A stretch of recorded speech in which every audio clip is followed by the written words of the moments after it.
अनिरुद्ध और अनिरुद्ध के दो विवाह हुए और दोनों विवाहों में बड़ा दंगल हुआ। अनिरुद्ध और इनके दो विवाह हुए और दोनों विवाहों में बड़ा भयंकर तांडव हुआ।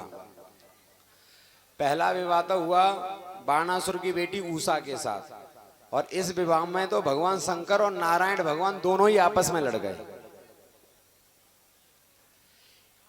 बाणासुर की बेटी उषा रात्रि में एक स्वप्न देखती है तो उसको अनिरुद्ध दिखाई दिए और उन्हीं को अपना पति मान बैठी। इसकी एक सहेली है, दासी है, जिसका नाम है चित्रलेखा। इसने अपनी उस दासी से कहा कि मैंने स्वप्न में एक सुंदर राजकुमार देखा है, क्या तुम उसका चित्र बना सकती हो? बोले हाँ। तो उसने बहुत सारे चित्र बनाए। बोले इनमें से कोई है? बोले इनमें से तो कोई नहीं है। फिर भगवान श्री कृष्ण का चित्र बनाया। बोले हाँ ऐसा ही है कुछ, लेकिन ये नहीं है, इसी से कुछ मिलता जुलता है। फिर प्रद्युम्न का बनाया। बोले ठीक है ऐसा ही है, लेकिन ये नहीं है। अंत में अनिरुद्ध का चित्र बनाया। बोले यही है। तो चित्रलेखा गई, सोते हुए अनिरुद्ध को उठा लाई और उषा के कमरे में उसको छोड़ दिया। अब दोनों लोग हंसते हैं, मिलते हैं, खूब खेलते हैं। एक दिन तो इतनी हंसी आ गई किसी बात पे अनिरुद्ध को कि एक द्वारपाल ने सुन ली। उसने जाके बाणासुर से कहा कि बोले महाराज कुल में दोष आ गया है, कन्या के कक्ष से किसी पुरुष के हंसने की आवाज आ रही है। बोले यदि ऐसा नहीं हुआ तो तेरी गर्दन काट लूंगा। बोले ठीक है महाराज काट लेना। बाणासुर ने देखा अनिरुद्ध है तो अनिरुद्ध को उठा के जेल में डाल दिया। और इसने भगवान शिव का बहुत तप किया तो भगवान इसके तप से बड़ा प्रसन्न हो गए, बाणासुर के तप से। भगवान शिव ने कहा बोल क्या मांगना चाहता? बोले अमर कर दो। बोले अमर नहीं कर सकता। बोले तो फिर ऐसा है कि जब जीवन में मेरे संकट आए तो मुझे बचाने के लिए आपको आना होगा। बोले ठीक है। तो भगवान ने जो है एक उसको एक स्तंभ दे दिया, उसके भवन में लगा दिया, उसके राज्य में लगा दिया। बोले जिस दिन ये गिर जाएगा समझ लेना कि तेरे जीवन में सबसे बड़ा कष्ट है और तू मुझे याद करना, मैं आके तेरी रक्षा करूंगा। बोले ठीक है। अब भगवान का परिवार इतना लंबा चौड़ा है कि अगर कोई महीनों तक दिखाई ना दे तो पता ही नहीं चलता। एक बार नारद जी ने पूछा, बोले प्रभु सब घर परिवार में सब कुशल मंगल हैं? बोले वैसे तो सब ठीक हैं, लेकिन बहुत दिनों से हमारा नाती अनिरुद्ध नहीं दिखाई दे रहा है। बोले अनिरुद्ध जेल में पड़ा है, बाणासुर की जेल में। बोले अच्छा? बोले हाँ। तो भगवान तुरंत अपनी नारायणी सेना लेकर गए। बोले इसे अभी मैं मजा चखा कर आता हूं, इसने हमारे नाती को जेल में डाल रखा है। बाणासुर के यहाँ पे जो स्तंभ लगाया था भगवान ने, वो गिर पड़ा तो इसको पता चल गया कि जीवन में कोई बड़ा संकट आने वाला है। तो इसने तुरंत भोलेनाथ का ध्यान किया। वंदे देवहुमापतिं सुरगुरुं वंदे जगत कारणं वंदे पन्नगभूषणं मृगधरं वंदे पशूनां पतिं वंदे सूर्य शशांक वन्यनयनं वंदे मुकुंद प्रियं वंदे भक्तजनाश्रयं च वरदं वंदे शिवं शंकरं। भोलेनाथ जी प्रकट हो गए। बोले क्या हुआ? बोले तुमने जो गारंटी दी थी वो गारंटी खत्म हो गई, स्तंभ टूट गया है।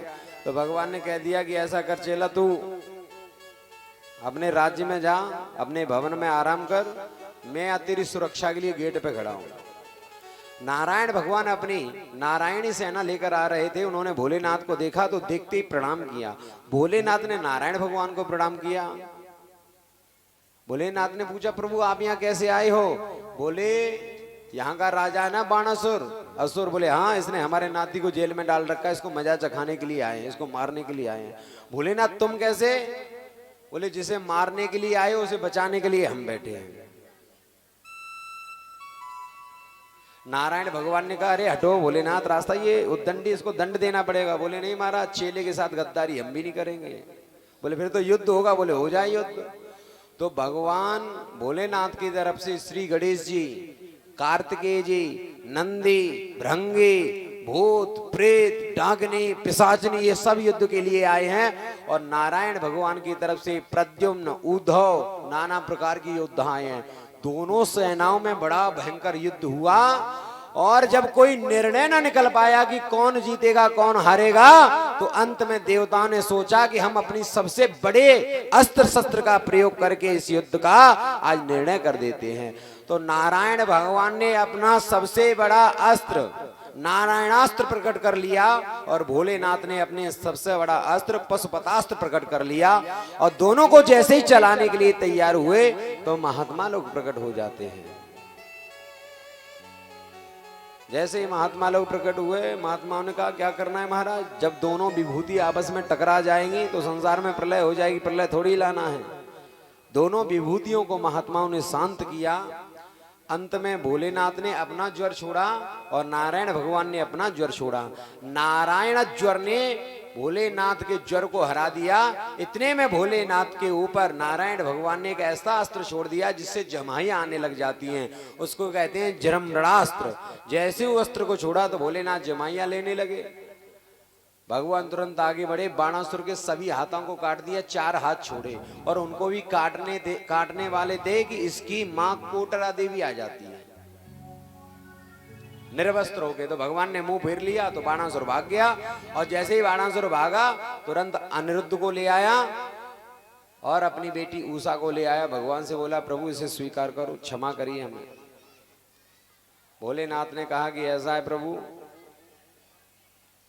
जैसा भी है चेला अपना है। बोले तुम्हारा चेला है तो भाई मेरा भी तो कुछ ना कुछ है। बोले तुम्हारा क्या है? बोले प्रहलाद के वंश में इसने जन्म लिया है तो भाई प्रहलाद का वंशज है, उसके वंश में उत्पन्न हुआ है तो मेरे लिए भी आदरणीय है, इसीलिए मैंने इसको अपना चतुर्भुज रूप दे दिया है। इसके सारे हाथ काट दिए हैं, सिर्फ 4 हाथ छोड़ दिए हैं।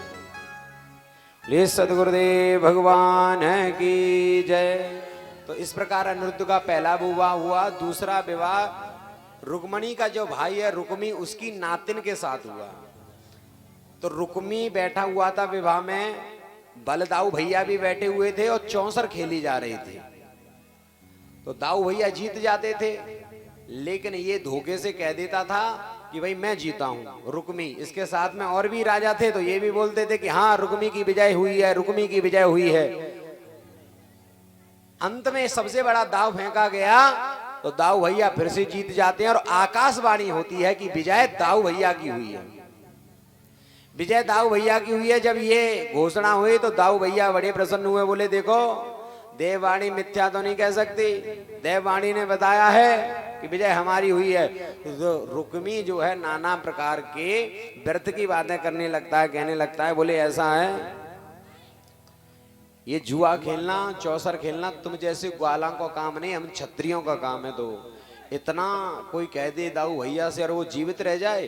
दाऊ भैया ने अपना हलमूसल उठाया और उसके ऊपर टिका दिया, उसकी गोविंदाय नमो नमः हो जाती है। सब राजा जो उसकी ठुकुर सुआती कर रहे थे ना, सब भाग जाते हैं। इतने में पत्रकार महोदय आ जाते हैं। ऐसी जगह पे पत्रकार बहुत जल्दी आते हैं।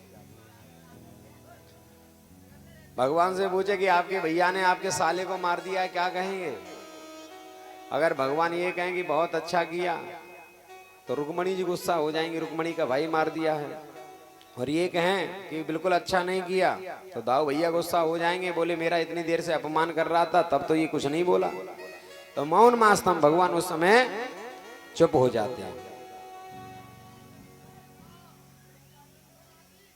सुखदेव जी स्वामी से राजा परीक्षित कहने लगे प्रभु बीच बीच में हमें कोई दाऊ भैया की भी कथा सुनाइए। तो बोले एक बार दाऊ भैया गर्मियों के दिनों में लाला से बोले लाला मैं तो अब वृंदावन जाना चाहता हूँ। बोले ठीक है वृंदावन घुमाओ। तो अकेले वृंदावन जाते हैं। तो आज ब्रजवासियों ने जब इतने समय बाद आज देखा दाऊ भैया को तो बड़े प्रसन्न हुए। एक वृक्ष के नीचे आराम कर रहे थे तो सभी ब्रजवासी बोले भैया दाऊ भैया बड़ी भयंकर गर्मी लग रही है, स्नान के लिए जाएं तो यमुना जी बहुत दूर है। तो दाऊ भैया बोले हम यमुना को यहीं बुला लेते हैं। आवाज लगाई अरे यमुने यहाँ पर आओ और हमें स्नान करा के जाओ। तो यमुना जी कहने लगी अगर मैं घर घर जाके स्नान कराने लगी तो मेरा तो हो गया काम, मैं नहीं आती। और दाऊ भैया को क्रोध आ गया, अपना हलमूसल उठाया, जैसे ही धरती पे मारा तुरंत लुढ़कती बुढ़कती यमुना जी आ गई और पैरों में गिर कर माफी मांगने लगती है, कहने लगी महाराज मुझे क्षमा करना, मैं आपके बल वैभव को समझ ना सकी। तो आज भी श्री धाम वृंदावन में यमुना जी वक्र लिए हुए हैं, तिरछी हैं यमुना जी। दाऊ भैया ने अपने हल मूसल से यमुना जी को खींचा था तो उतनी जगह में टीढ़ी बहती है, केसी घाट के पास में। राजा नृग की कथा आती है, भगवान अपने बच्चों को समझा रहे होते हैं और बच्चों के साथ खेल रहे होते हैं। तो एक बॉल होती है, वो एक कुएं में गिरती है। बच्चे भगवान के जाते हैं और कुएं में जाके जैसे ही बॉल को देखा तो वहां देखते हैं गिरगिट है बहुत बड़ा। भगवान के बच्चों ने शोर मचाया, भगवान ने आकर देखा और जैसे ही गिरगिट को हाथ लगाया तो वो एक सुंदर राजा बन जाता है। भगवान ने पूछा भाई कौन हो, तो वो अपना परिचय देता है।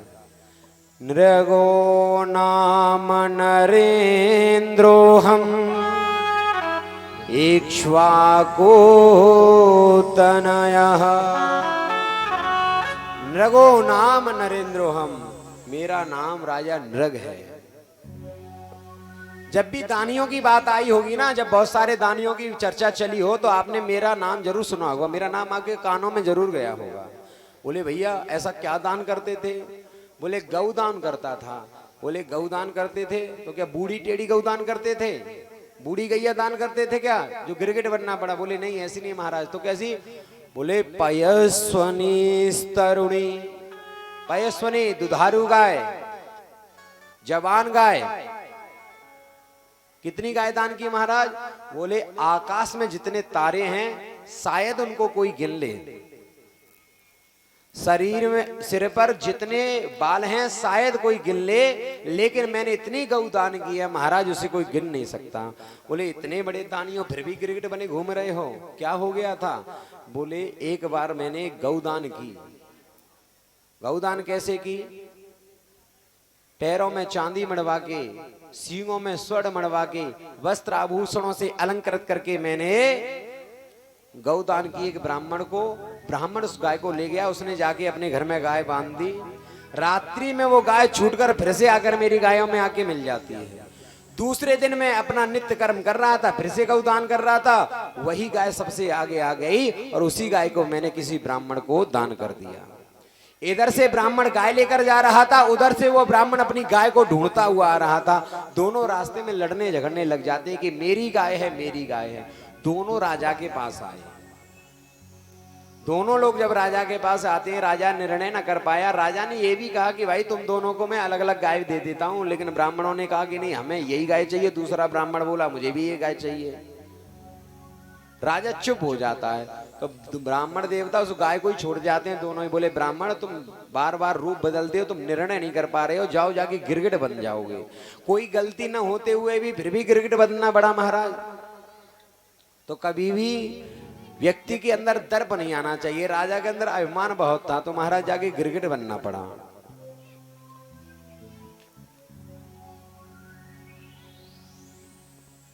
एक बार पांडवों ने राजसूय यज्ञ करने की तैयारी की। भगवान के पास आए, बोले हम राजसूय यज्ञ करना चाहते हैं। बोले सभी राजा तुम्हारी तरफ हैं? बोले सभी राजा तो नहीं हैं, लेकिन एक राजा नहीं है। बोले कौन? बोले जरासंध, उसके पास सेना बड़ी विशाल है।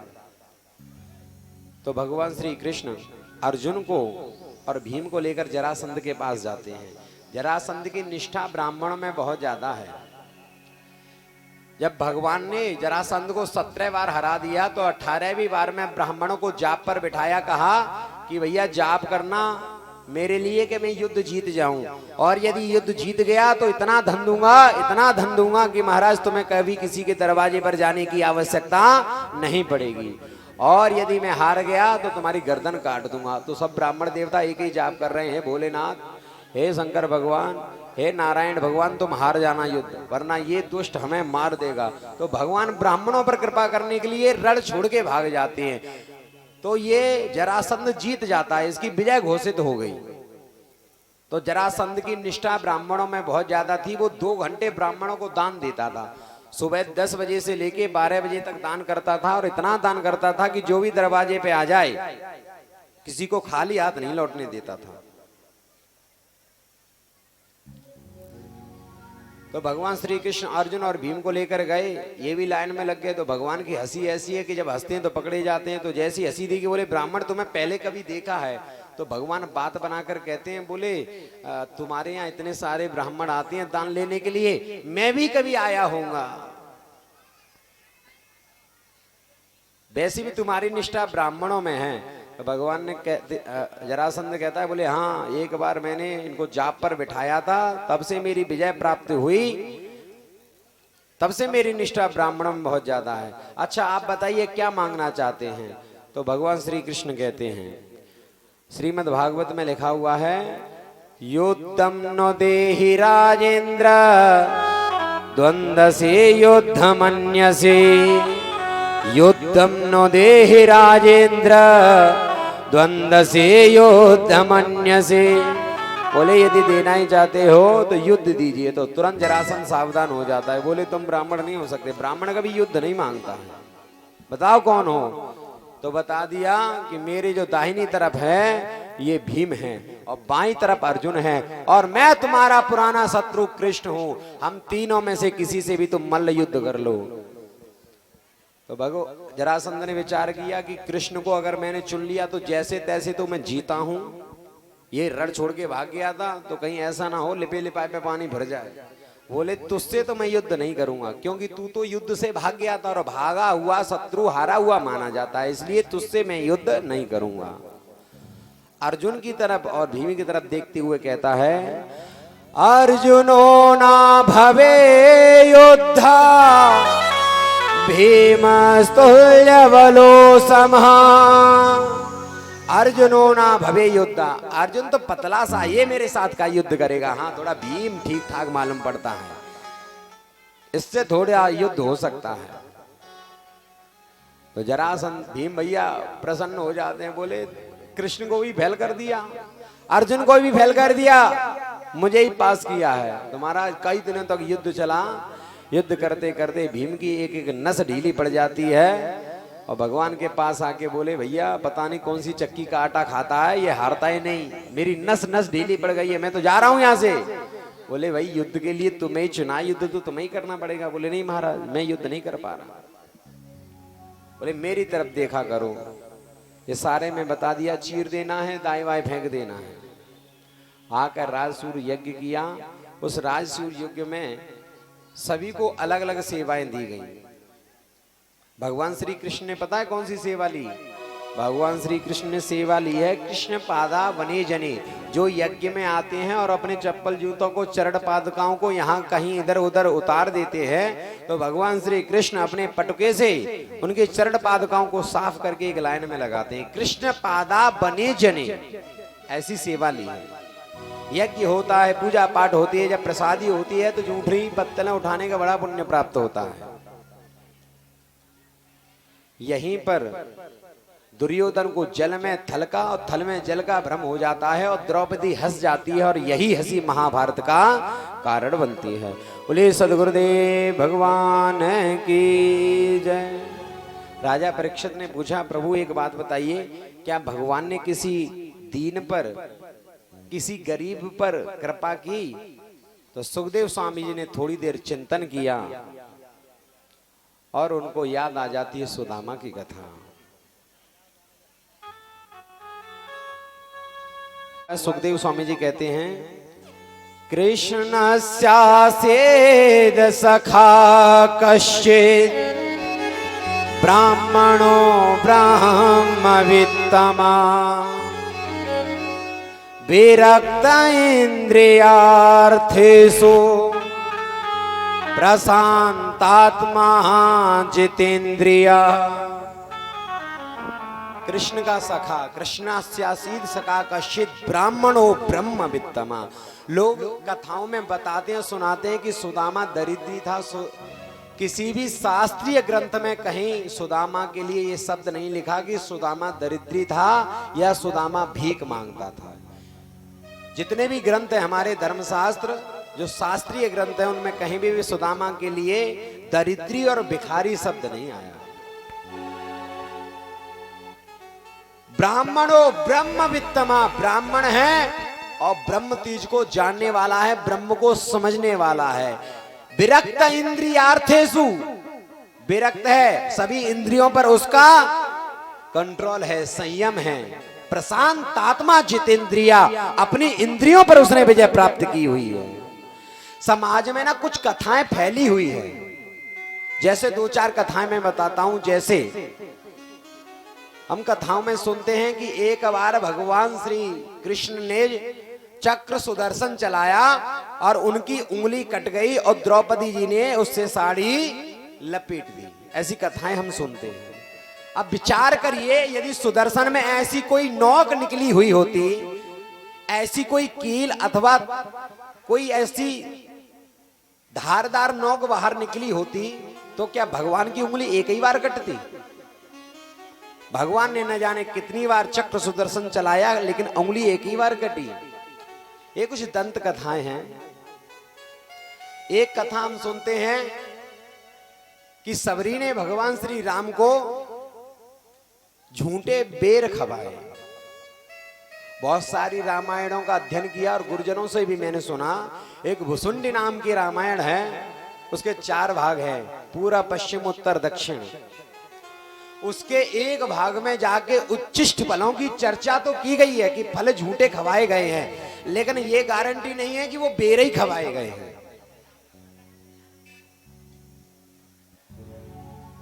ऐसे ही एक कथा हम लोग सुनते हैं महाराज कि सुदामा ने जो है चोरी करके चने खा लिए। लोग प्राय सुनते हैं। इस कथा को थोड़ा विस्तार से सुनेंगे। हम प्राय सुनते हैं, इस कथा को विस्तार से समझेंगे। भगवान श्री कृष्ण के जो गुरु हैं, उनकी जो पत्नी है, यानी श्री कृष्ण की गुरु माता जो है, एक बार इन्होंने कहा कि सुदामा, आश्रम में लकड़ी नहीं है। पहले गुरुकुलों में क्या होता था, अभी कुछ समय पहले तक जब हम गुरुकुल गए थे पढ़ने के लिए, तो हमें वहां पर यमुना किनारे बेरियां थी बहुत ज्यादा, वहां पर भेजा जाता, तो लकड़ियां लेकर आना है। तो उस समय गुरुकुलों में विद्यार्थी जब छोटे छोटे पढ़ते थे, उनको गुरुकुल भेजा जाता था, बोले जाओ जाकर लकड़ियां लेकर आना। तो सुदामा हाथ जोड़ के बोले, गुरु माता, यदि आपकी आज्ञा हो तो एक विद्यार्थी को साथ में और लिए चला जाऊं। तो माता समझ जाती है, बोले मैं जानती हूं तेरा मन कृष्ण के बिना नहीं लगता, तेरा मित्र है ना कृष्ण, मुझे पता है तू कृष्ण को लेके जाएगा। ठीक है, ले जा, कोई बात नहीं, ले जा। ये थोड़े से चने रखे हैं, इन चनों को जब भूख लगे तो खा लेना। एक पोटली में चने, भुने हुए चने रखे थे। सुदामा ने कहा ठीक है मैया, चने को अभी यहीं रखा रहने दो, मैं जाता हूं, कुल्हाड़ी लेकर आता हूं, रस्सी लेकर आता हूं, फिर यहां से चने लेकर और सुदामा कृष्ण को लेता हुआ जंगल चला जाऊंगा। इतने के बीच में ऋषि दुर्वासा आते हैं। उन्होंने जाकर आवाज लगाई आश्रम में, कैलासाचल कंदरालय करी, गौरी उमा शंकरी, कौमारी निगमार्थ गोचर करी, ओंकार बीजाक्षरी, मोक्षा द्वार कपाट पाटन करी, काशीपुराधीश्वरी, भिक्षां देहि कृपावलंबन करी, माता अन्नपूर्णेश्वरी। हे मां अन्नपूर्णा स्वरूपा, मां भिक्षाम देहि, मैं दरवाजे पे भिक्षुक बन के खड़ा हूं, मुझे कुछ अन्न दे दो खाने के लिए, मुझे भूख लगी है, कुछ खाने के लिए कुछ है तो दे दो। मां विचार कर रही है। अब कृष्ण की जो गुरु माता है, सुदामा की जो गुरु माता है, वो विचार कर रही हैं कि घर आश्रम में कुछ नहीं है, थोड़े से एक पोटली में चने रखे हुए हैं, अगर ये चने मैंने इस महात्मा को दे दिए तो बेचारे बच्चे जब जंगल में लकड़ी काटेंगे लकड़ी काटते समय, कुल्हाड़ी चलाते समय बच्चों को भूख लगेगी तो भूखे पेट कुल्हाड़ी नहीं चलेगी। इसीलिए माँ ने इनसे मना कर दिया कि महात्मा, तुम्हारे लायक अन्न यहाँ पर उपलब्ध नहीं है। ये तो महात्मा है, विचार कर रही है तो कहीं भी इस घर नहीं तो दूसरे घर जाके मांग कर खा लेगा। ऐसा विचार करके मैया ने कह दिया कि महात्मा, तेरे लायक यहाँ पर कोई अन्न नहीं है। ऋषि दुर्वासा लौटकर जाते हैं, लेकिन वृक्ष के नीचे रुक जाते हैं और विचार करने लगते हैं कि इतने बड़े आश्रम में कुछ खाने के लिए अन्न ना हो, ऐसा नहीं हो सकता। इसका मतलब मां झूठ बोली। ऋषि दुर्वासा भगवान शंकर के अंश अवतार हैं। तुरंत ध्यान लगाया तो भुने हुए चने की पोटली दिखाई दे जाती है। तुरंत लौट कर आए और आवाज लगाई, माँ तूने मुझसे झूठ बोला। तूने दोनों बालकों को, सुदामा को, अपने विद्यार्थियों को तो तू अपना पुत्र समझती है, लेकिन तूने मुझे अपना पुत्र नहीं समझा। अरे मुझे एक मुट्ठी भर चने दे देती, क्या घट जाता। मैं श्राप देता हूं, इस अन्न को जो भी खाएगा वो श्रीहीन हो जाएगा। मैया अंदर चली जाती है। सुदामा ने देखा, सुदामा इस बात को सुन लेते हैं। सुदामा हाथ में चने की पोटली लेकर सोच रहे हैं क्या करूं। साथ में कृष्ण जा रहा है और कृष्ण चने जरूर खाएगा, और यदि कृष्ण ने चने खा लिए तो वो श्रीहीन हो जाएगा, और कृष्ण को श्रीहीन नहीं होना। कृष्ण राजा का बेटा है, राजपुत्र है, सुख वैभव इसके जीवन में जरूरी है। मैं तो ब्राह्मण हूं, कहीं भी मांग कर काम चला लूंगा। ऐसा विचार करके कि कृष्ण कहीं श्रीहीन न हो जाए, इसीलिए आज सुदामा ने वो चने खाए हैं।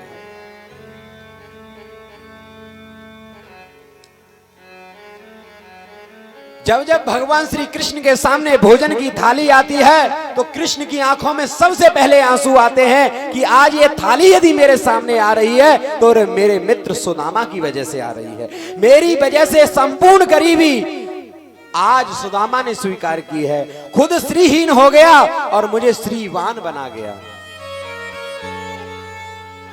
भगवान श्री कृष्ण ऋणी है उस सुदामा के। जब भी भोजन की थाली सामने आती है सजकर, सबसे पहले थाली को देखकर कृष्ण रोते हैं। 70 साल हो गए इस बात को। सुदामा का जब विवाह हुआ, विवाह के 70 साल बाद आज इसकी पत्नी सुशीला ने कहा, नानो ब्रह्मन् भगवता नानो ब्रह्मन् भगवता। अपने पति से कह रही ननु ब्रह्मन् भगवता, अर्थात हे प्राणपति, हे साक्षात परमेश्वर, मैंने सुना है कि तुम्हारे बचपन के मित्र श्री कृष्ण हैं जो साक्षात श्रीपति, साक्षात श्रीपति है।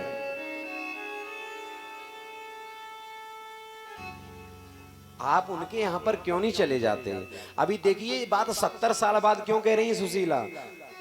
जब विवाह होता है, एक बात बताइए, जब आपका विवाह होता है तो आपकी पत्नी आपके रिश्तेदारों को, आपके मित्रों को जानने में कितना समय लगाती है? आधे से ज्यादा तो लोग विवाह में ही आ जाते हैं, तो आधे से ज्यादा तो विवाह में ही समझ जाती है। कुछ रह जाते हैं, वो आवागमन होता है तब समझ जाती हैं। लेकिन आज 70 साल बाद ही सुशीला के मुख पर ये पंक्ति क्यों आई? क्योंकि आज 70 साल हो गए, सड़ ऐश्वर्य संपन्न भगवान हैं। भगवान जब जब थाली में भोजन करते हैं आंसू बहाते हैं। आज 70 साल बाद भगवान ने अपना हाथ उठाया और कहा कि आज के बाद सुदामा को दुर्वासा का श्राप नहीं लगेगा। मैं सड़ ऐश्वर्य संपन्न ईश्वर साक्षात श्रीपति आज से दुर्वासा के श्राप को बाधित करता हूं। जितना श्राप लगना था, जितना कष्ट सुदामा को भोगना था, भोग चुका। आज के बाद सुदामा को कोई कष्ट नहीं होना चाहिए। इसीलिए आज सुशीला बोल रही हैं 70 साल बाद, नानु ब्रह्मन् भगवत। अच्छा, कोई पत्नी अपने पति की तारीफ करे, किसी व्यक्ति के पास धन बहुत ज्यादा है, धनवान है, और उसकी पत्नी तारीफ करे, तो इसमें कोई अचरज वाली बात नहीं, क्योंकि भाई सारी व्यवस्थाएं पति देखता है। लेकिन असली तारीफ वह होती है जब पति के पास कुछ ना हो, फिर भी पत्नी उसी हिसाब से तारीफ जगह करे, अपने पति को साक्षात फिर भी परमेश्वर माने। सुशीला जानती है कि महाराज कई कई दिनों के रूखे फाके होते हैं, घर में खाने के लिए अन्न नहीं है, बारिश होती है तो सबसे पहले सुदामा का घर पानी से भरता है, धूप निकलती है तो सबसे पहले धूप सुदामा के घर में आती है। अगर एक समय भोजन कर ले तो दूसरे समय भोजन प्राप्त होगा या नहीं होगा, इसका भी उसे अंदाजा है कि भोजन घर में है नहीं। सुदामा के घर में खाने के लिए अन्न नहीं है, ये सत्य बात है। सुदामा के घर में धन दौलत नहीं, ये सत्य बात है। लेकिन कोई कहे सुदामा दरिद्र है, ये गलत बात है। सुशीला जानती है हमारे घर में कुछ भी नहीं, लेकिन अपने पति को कह रही है परमेश्वर, क्योंकि सुशीला जानती है कि मेरा पति कितना कर्तव्यनिष्ठ है। संसार में ऐसी कोई वस्तु नहीं कि सुदामा उसका संकल्प करें और वो वस्तु उपलब्ध न हो।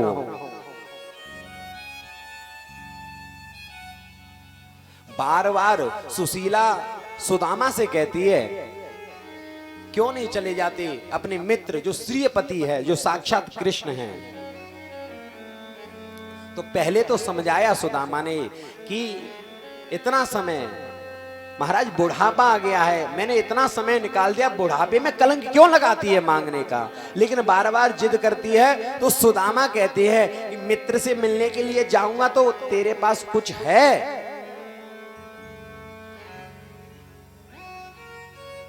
श्रीमद् भागवत के 10वें स्कंद के 80वें अध्याय में ये बात कह रहे हैं भगवान सुदामा कह रहे हैं अपनी पत्नी सुशीला से, बोले मित्र के पास जाऊंगा, क्या तेरे पास कुछ है ले जाने के लिए। क्या सुदामा नहीं जानते कि घर में कुछ नहीं है? बोलो, क्या सुदामा नहीं जानते कि घर में कुछ नहीं है? फिर भी पत्नी से कह रहे हैं कि क्या तेरे पास कुछ है।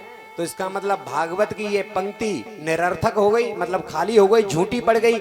लेकिन जहां भी भागवत की कोई पंक्ति निरर्थक पड़ती है, उसका अर्थ झूठा पड़ने लगता है, तो तुरंत वो पंक्ति किसी दूसरे नए अर्थ को ज्ञापित कर देती है, एक नया अर्थ निकालती है। इसका नया अर्थ ये है कि गृहिणी उसे कहते हैं जो कभी खाली ना रहे। भैया जा पानी बंद कर दो। गृहिणी उसे कहते हैं जो कभी खाली ना रहे, कुछ ना कुछ उसके पास जरूर होना चाहिए। भैया बंद कर दो, नहीं देर जा पानी है, भजन हो जब पिला दियो। लाला, छोटू, भैया, चाचा, ताऊ, ये आ जा। सुदामा जानते हैं कि कुछ भी नहीं, लेकिन फिर भी पूछ रहे हैं क्या तेरे पास कुछ है जो मित्र के पास ले जाऊं।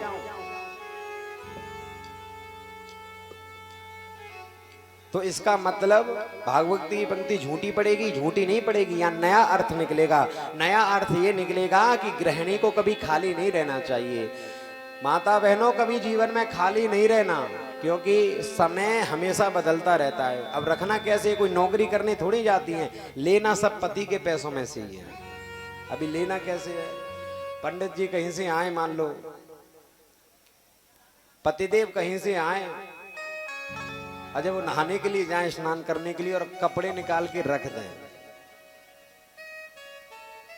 अभी कोई डॉक्टर हो समझ लो, अब वो जाए और इंजेक्शन लगा के आए, कुछ पैसे जेब में रखे हों, और जब वो निकाल के रख दे, उतार दे कपड़े। अब कोई व्यापारी हो तो व्यापारी समझ ले कि कोई आलू बेच के आए हुए हैं और कुर्ता में महाराज पैसे रखे हैं और कुर्ता निकाल के रख दे, तो पत्नी तुरंत उसको टटोर ले, पर्स निकाल के देखे कितने पैसे हैं। अगर 100-200 रुपए हो तो उसमें से 10-20 रुपए निकाल ले, कोई दोष नहीं है। अगर 1000-2000 रुपए हो तो 100-200 से निकाल लो, कोई दिक्कत नहीं है। और 10-20 हजार हो तो 1000-2000 निकाल लो, तब भी कोई दिक्कत नहीं है। और उसको तुरंत बक्से में सबसे नीचे डाल दो, बिल्कुल सबसे नीचे, तरे में, किसी को दिखाई ना दे। और जब पति को वास्तविक रूप में जब कभी बहुत ज्यादा जरूरत पड़े,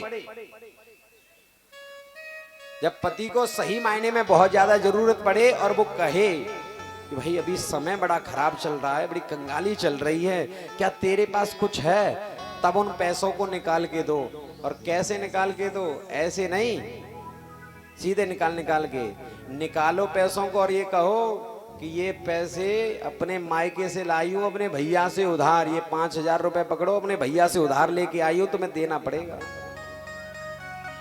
और जब लोग तुम पैसे निकालो और पति कभी गिने उसमें पैसे और उसमें कहे क्यों देवी इसमें कुछ पैसे कम लग रहे हैं, तो एकदम पंचम स्वर में बोलो क्या मैंने निकाल लिए हैं पैसे, तो बेचारा दोबारा बोलेगा ही नहीं। तो आज सुशीला कह रही कि मेरे पास कुछ है नहीं, लेकिन आज हम अपना व्रत तोड़ेंगे। सुशीला का व्रत क्या है, सुदामा का व्रत क्या है? इनका व्रत है कि इन्होंने जीवन में कभी किसी से कुछ मांगा नहीं। आज भी बहुत सारे ऐसे दानदाता हैं वृंदावन में, मैं देखता हूं। ठाकुर जी कृपा से मुझे सौभाग्य प्राप्त हो रहा है कि मैं वृंदावन में रह रहा हूं, तो एक से एक बड़े लोगों को मैं देखता आ रहा हूं और देख रहा हूं। जो देने वाले होते हैं वो किसी समय विशेष का इंतजार नहीं करते हैं। वो ये नहीं देखते कि सामने वाले मांगेगा तभी देंगे, वो ये देखते हैं महाराज जिसको देना है वो तुरंत आके। आपको एक सत्य घटना बताता हूं। ठाकुर जी की कृपा से अभी जब वृंदावन में हमारे आश्रम का कार्य चल रहा था, आश्रम बन रहा था, तो वह जाल डलना था, जाल नीचे आश्रम पे जाल डला हुआ था, सारी चीजें जाल बन गया। वो बार बार कह रहा था कि महाराज जाल बन गया, उठा ले जाओ। और जाल की कीमत रही 18,000 रुपए। हमने कहा ले जाएंगे, 1-2 दिन ऐसे ही निकाल दिए, फिर फोन हम कहा लेके जाएंगे। ये वीडियो के माध्यम से शायद वो व्यक्ति भी कथा सुन रहा होगा। अचानक वो व्यक्ति आता है और उसने पैर छुए, बोले गुरुजी हमने सुना है कि आपका आश्रम बन रहा है। हम कहा बन तो रहा है। बोले ये 18,000 रुपए हमारी तरफ से लगा देना उसमें। अभी क्या कहेंगे इसको?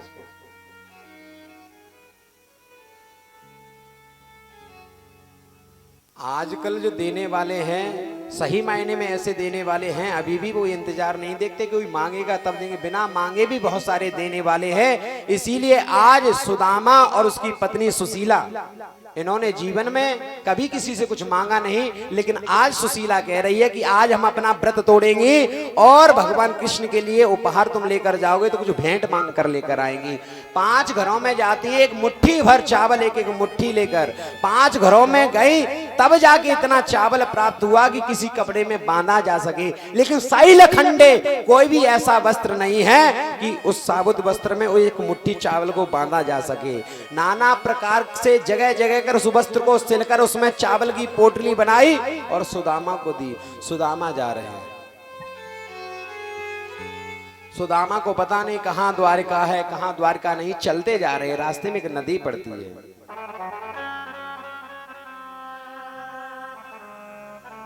नदी किनारे बैठ जाते हैं तो भगवान श्री कृष्ण नाविक बनकर आते हैं, नाव लेकर, और आवाज लगा रहे हैं, बोले कोई पल्ली पार जाने वाला हो तो मुझे बताएं। तो सुदामा जी ने सुना तो सुदामा जी दौड़ के जाके नाव में बैठ जाते हैं। जैसे ही नाव में बैठे तो वो नाविक बोला, बोले ऐसे ही आगे बैठ गए हो, कुछ पैसा धेला है पास में? तो सुदामा फिर से बाहर निकल के बैठ जाते। बोले क्यों बैठ गए? बोले हमारे पास कोई पैसा धेला नहीं है। बोले अच्छा कोई बात नहीं, तुम जैसे गरीबों को मैं फ्री में पार लगा देता हूं। अब बैठ गए बेचारे सुदामा, माला झोली हाथ में पकड़ ली, माला सटकाते जा रहे हैं, खींचते जा रहे हैं, श्री राम जय श्री कृष्णा जय श्री कृष्णा। तो जो नाविक बने हुए थे भगवान, उन्होंने पूछा भैया तुम बड़े विचित्र आदमी हो, एक तो मैं तुम्हें फ्री में नाव में बिठा के ले जा रहे हूँ, पल्ली पार लेके जा रहे हूँ, और तुम मुझसे कोई बात नहीं कर रहे। अरे भाई महात्मा, कछु मुँह से बात करो, कछु अपनी सुनो, अपनी सुनाओ, कछु मेरी सुनो। बोले भैया बता तेरा नाम कहाँ है? बोले मेरा नाम माधव है। अच्छा भैया माधव, हमारा नाम सुदामा है और हम द्वारका जा रहे हैं अपने मित्र कृष्ण से मिले हुए के टाइम। भगवान बोले कहाँ राजा भोज कहाँ गंगू तेली, तुम्हारा मित्र है वो? बोले हाँ मित्र है। बोले तन पे नहीं है लत्ता, चल दे कलकत्ता। तुम्हारा मित्र है, अरे अपने बारे में विचार करो, कैसे हो? पैरों में जूती नहीं है, धोती है नहीं, फटी फटाई धोती पहने हुए, हाथ में लाठी, और वो साक्षात श्रीपति को अपना मित्र बता रहे हो। उसकी और तुम्हारी मित्रता हो सकती है? कुछ बराबरी है? क्या है तुम्हारे पास? तो सुदामा कह रहे हैं कि मेरो लाला मेरो मित्र वही वस्तु ना देखे, मेरो लाला मेरा मित्र ये देखे कि आपको भाव कितना सुंदर है और मेरे अंदर भाव है, और परमात्मा एक ही बात का है। बोले क्या? पात्रम पुष्पम फलम तोयम यो मे भक्त्या प्रयच्छति। यदि भाव है अगर आपके अंदर तो पत्र चढ़ा दो, पुष्प चढ़ा दो। कब? जब भाव है तब।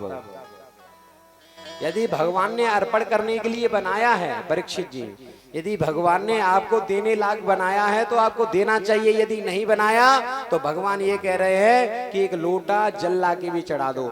और जब जब प्यारे भक्तों आप भगवान की पूजा पाठ करेंगे, यज्ञ करेंगे, अनुष्ठान करेंगे,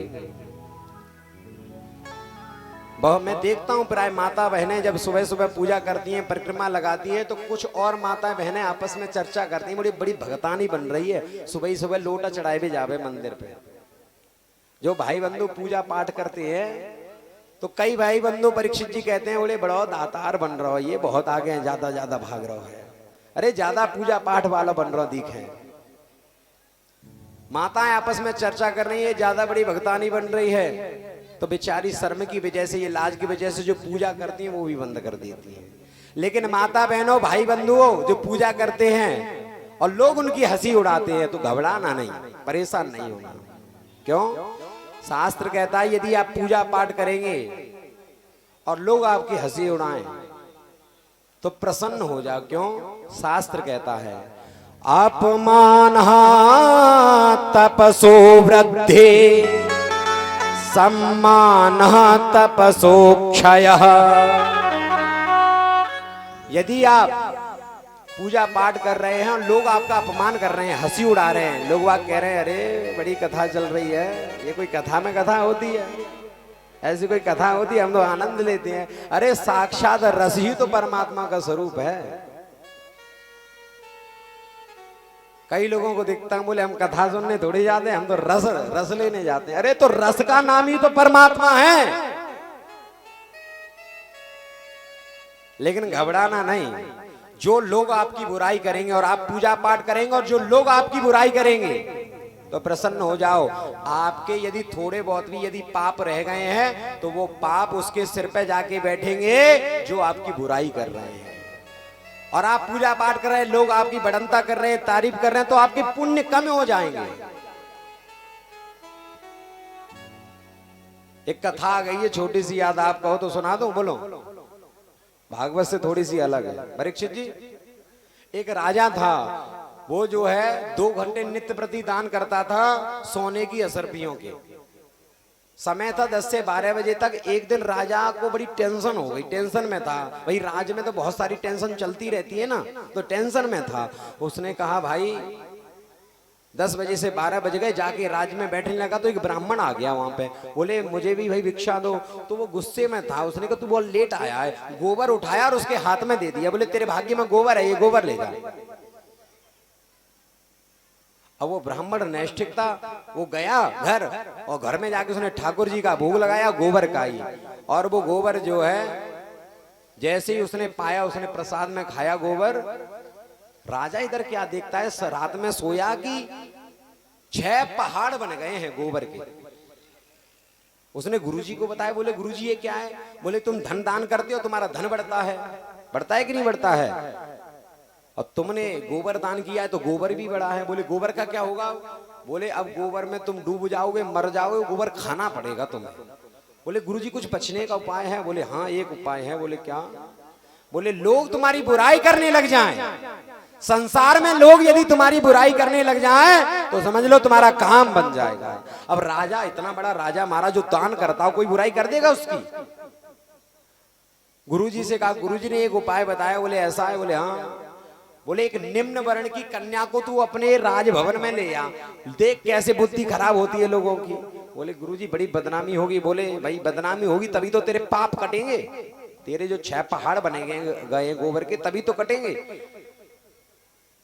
गुरुजी की आज्ञा मानकर एक निम्न वर्ण की कन्या को ले आया और कहा कि बेटी मैं तेरा बाप हूं, तू मेरी पुत्री है, हमारा भाव यही रहेगा, तू मेरे बस मेरे राजभवन में रहना। ये बात आग की तरह फैल गई पूरे राज्य में। राजा बिगड़ गया, राजा बिगड़ गया, राजा की बुद्धि खराब हो गई। राजा एक लड़की को, राजा एक कन्या को अपने आश्रम में रखने लगा है, अपने घर में, अपने राजभवन में रखने लगा है। तो महाराज कुछ लोगों ने सुना जो राजा के अनुयायी थे, उन्होंने नहीं माना। बोले जब तक हम आंखों से नहीं देख लेंगे तब तक हम अपने राजा की बुराई नहीं करेंगे।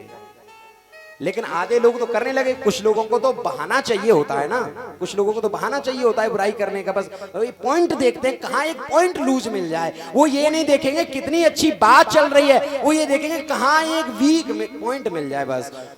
बस मिल गया। बोले राजा ने एक लड़की को अपने घर में रख लिया है। गुरुजी से पूछा गुरुजी बड़ी बदनामी हो रही है, देखो कुछ हुआ कि नहीं हुआ। गुरुजी ने ध्यान लगाए, बोले काम हो गया बेटा। बोले क्या? 4 पहाड़ गायब हो गए हैं। 4 पहाड़ गोबर के उनके घर में पहुंच गए हैं जो तेरी बुराई कर रहे हैं। ले 2, बोले 2 पहाड़ तो कहानी पड़ेंगे, क्योंकि तेरे राज्य में अभी भी कुछ ऐसे हैं पार है, भाव का भूखा हूं मैं, भाव ही बस सार है। चलो भैया कोई बात नहीं, तुम जैसे गरीबों को और फकीरों को तो मैं फ्री में पार लगाई देता हूँ। चलो जितना सुनो, जितना सुनाओ उतना ठीक है। पल्ली पार उतार दिए। जैसे पल्ली पार उतारे, बोले भैया, बोले हाँ यहाँ से द्वारका कितनी दूर रह गई है? बोले द्वारका है तो ज्यादा दूर नहीं, 3 कोस रह गई है, लेकिन तुम्हारी हालत देख ऐसे लग रही है अभी तुम्हें 10 दिन और लग जाएंगे, कि तुम चलो तो जाए ना। सुदामा ने कही भैया हम तो पहुंच गए द्वारका। वहीं पे एक पत्थर के किनारे लेट जाते हैं, अपनी आधी धोती बिछाई, पत्थर का तकिया लगाया सिर पे और उड़ गए। बोले तू को जरूरत होए, अब तू बुला ली, हम तो ना आ रहे। तभी अचानक जो है सो जाते हैं और जैसे ही नींद खुली तो उनको आवाज सुनाई देती है। क्या? बोले द्वारकाधीश भगवान की जले चल पर ले पार संवरिया, ले चल पर ले पार।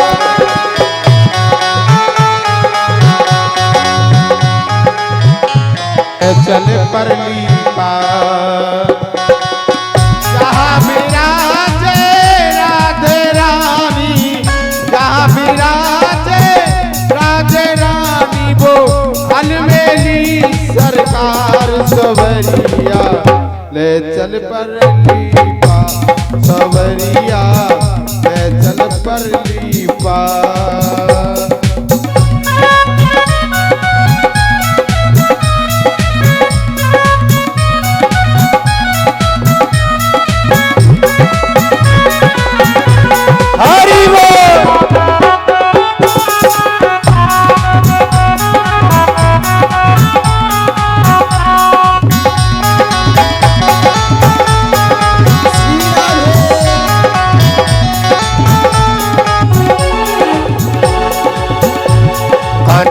मुझे तेरा सहारा है, कन्हैया मुझे तेरा सहारा है। इस मतलब की दुनिया में, इस मतलब की दुनिया में कोई ना हमारा है, कन्हैया मुझे तेरा सहारा है, कन्हैया मुझे तेरा सहारा है।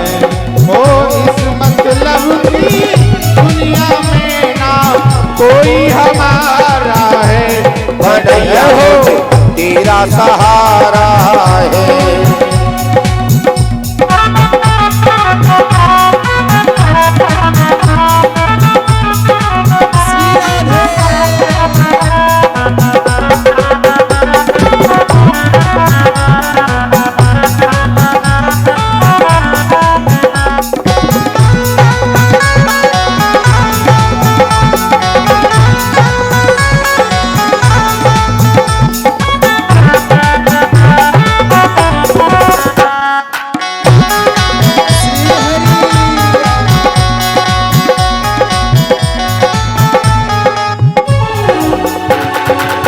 मेरे प्रभु ना जाना, प्रभु मुझे भूल न जाना, मेरा हौसला तोड़ ना जाना, मेरा हौसला तोड़ न जाना, मेरा हौसला तोड़ ना जाना, मेरा हौसला तोड़ न जाना।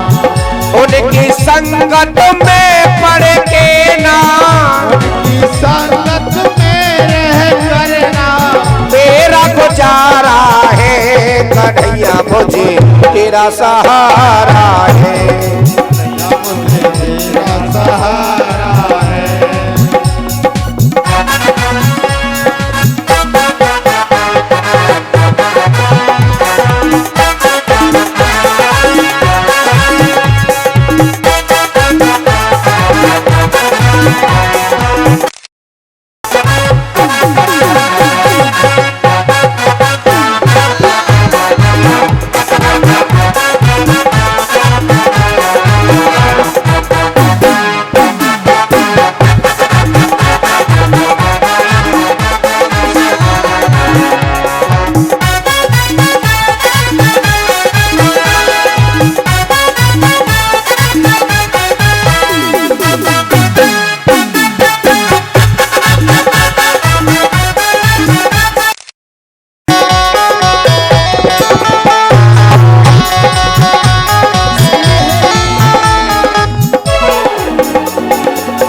मतलब के हैं सब मत वाले, मतलब के हैं सब मत वाले, मतलब के हैं सब मत वाले, मतलब के हैं सब मत वाले, तन के उजले मन के काले, तन के उजले मन के काले, तन के उजले मन के काले, तन के उजले मन के काले। नैया मेरी डूब रही है, नैया मेरी डूब रही है, दूर किनारा है कन्हैया मुझे तेरा सहारा है। कन्हैया मुझे तेरा सहारा है, तेरा सहारा है।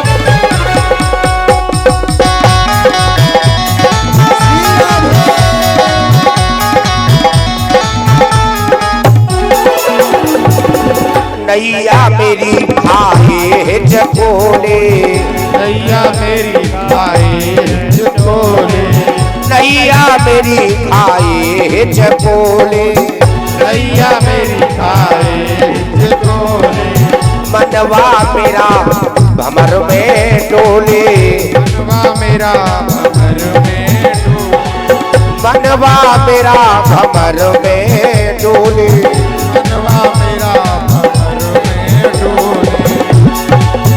नैया मेरी बीच भमर में, नैया मेरी बीच भंवर में, नैया मेरी बीच भमर में, नैया मेरी बीच भंवर में, दूर किनारा है कन्हैया मुझे तेरा सहारा है। कन्हैया मुझे तेरा सहारा है।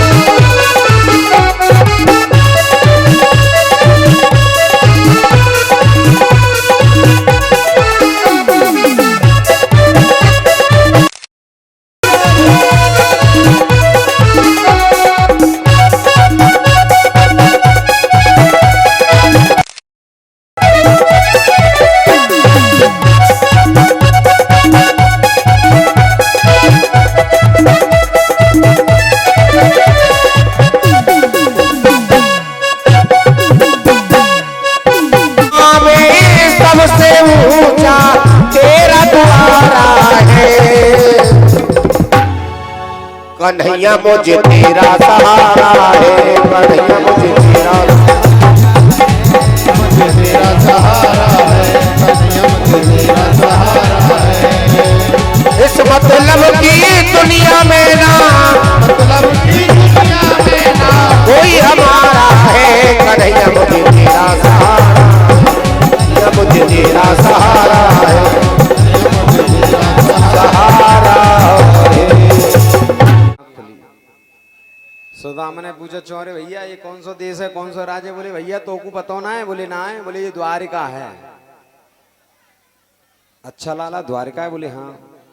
बोले यहाँ कृष्ण को घर कौन सा है? बोले कौन सा कृष्ण? अरे वो जो यहीं को राजा है। बोले वो कृष्ण थोड़े। बोले तो? बोले अखिल कोटि ब्रह्मांड नायक गौपालक प्रजापालक विप्रपालक श्री श्री 1008 श्री कृष्णचंद्र सरकार। बोले इतना बड़ा नाम है गया बाबा को? बोले हाँ। बोले आप घर कहाँ है? बोले जितने भी जी सब चमक रहे हैं घर ये सबरे वही के हैं। वो सभा लगी, वो सभा में बैठे हुए हैं। बोले अच्छा। जैसे ही पहुंचते हैं द्वार पर, तो द्वार पर द्वारपाल खड़े हैं जय और विजय। मैं भागवतों में देखता हूं और आप लोग भी देखते होंगे कि लोग सुदामा की झांकी बनाते हैं और फिर उसमें धक्के लगवाते हैं। अभी विचार करिए कि इतना बड़ा जो साक्षात परमात्मा के जो द्वारपाल हों जय और विजय, और ब्राह्मण दरवाजे पर आया हो, क्या को वो धक्का लगाएंगे? धक्का देके उनको बाहर फेंकेंगे? ऐसा बिल्कुल नहीं हुआ था। उन्होंने कहा कि अपने महाराज से जाकर कहिए कि उनके बचपन का मित्र सुदामा उनसे मिलने के लिए आया है। तो हाथ जोड़कर जय विजय बोले। बोले हाँ हमारे सरकार के तो मित्र आप जैसे ही होते हैं, लेकिन एक बार हम जाकर अंदर सूचना दे दें फिर आपको बुलाते हैं। बोले ठीक है। अंदर गए, जाकर बताया कि प्रभु आज दरबार पर ऐसी विभूति हमने देखी है कि आज से पहले तक हमने ऐसी विभूति कभी नहीं देखी, जिसके पैरों में कोई चप्पल जूता नहीं है, पैरों में कोई खड़ाऊ नहीं है, एक धोती बस पहनी हुई है, शरीर पर लिपटी हुई है, वो भी कई जगह से फटी हुई है, हाथ में एक डंडा है, शरीर पूरा अस्थि पंजर है, शरीर की एक एक हड्डी एक एक नस कोई भी गिन ले महाराज, ऐसा शरीर है। लेकिन मस्तिष्क पर ब्रह्म तेज है, ऐसा लगता है मानो साक्षात सूर्य नारायण भगवान हो। आपको सरकार को अपने बचपन का मित्र बता रहा है और अपना नाम सुदामा बता रहा है। जैसे ही नाम सुना सुदामा का महाराज, भगवान ऊपर आसन पर बैठे हुए थे, छलांग मारते हुए नीचे कूदते हैं महाराज। 7 ड्योढ़ी पार करके जैसे सुदामा के पास पहुंचे, सुदामा को देखा तो हृदय से लगा लिया। जितने भी मंत्री संतरी बैठे हुए थे उन्होंने विचार किया, बोले आज से पहले प्रभु को इतना उतावला कभी नहीं देखा। हाथ पकड़कर आज भगवान सुदामा का लेकर गए और अपने सिंहासन पर बिठाया और पैरों के पास आकर खुद बैठे हुए हैं।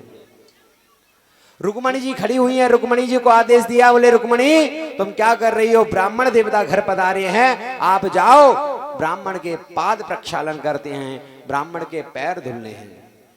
इतनी देर तक रुक्मणी जाती, रुक्मणी जी ने सोचा कि यहाँ पर बहुत सारी दास दासियां हैं, अगर चाहते तो प्रभु इनसे भी कह सकते थे, लेकिन उन्होंने मुझसे ही कहा है, अतः ये विशेष है। रुक्मणी जी जब तक आती,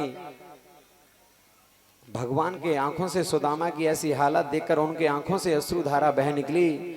महाराज उनके आंसुओं से ही सुदामा के पैर धुल जाते हैं। पूरी सभा की छुट्टी कर दी, सुदामा को सुंदर स्नान कराया और अपने कक्ष में जाकर लेटाया है और चरण सेवा कर रहे हैं। लक्ष्मी जी ने देखा, बोले कृष्ण जिसकी सेवा कर रहे हो, कृष्ण जिसकी सेवा कर रहे हैं तो मुझे भी कुछ ना कुछ सेवा करनी चाहिए। हाथ में तुरंत पंखा लेकर पंखे की सेवा कर रहे हैं। क्या भाग्य होंगे, कल्पना कीजिए महाराज, कल्पना कीजिए एक ब्राह्मण की सेवा हो रही है, साक्षात लक्ष्मी नारायण दोनों मिलकर सेवा कर रहे हैं। नारायण भगवान पैर दबा रहे हैं और लक्ष्मी मैया पंखे की सेवा कर रही हैं।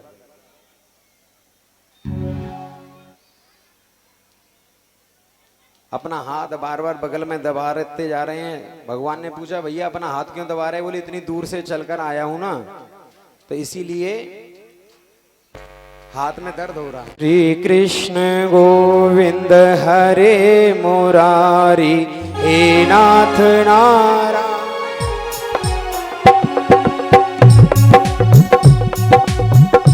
हरे मुरारी, हे नाथ नारायण वासुदेवा। श्री कृष्ण गोविंद हरि मुरारी, हे नाथ नारायण वासुदेवा। गोविंद हरे मुरारी, हे नाथ नारायण वासुदेवा। हे नाथ नारायण वासुदेवा, हे लक्ष्मी नारायण वासुदेवा। हे नाथ नारायण वासुदेवा, हे लक्ष्मी नाथ नारायण देवा।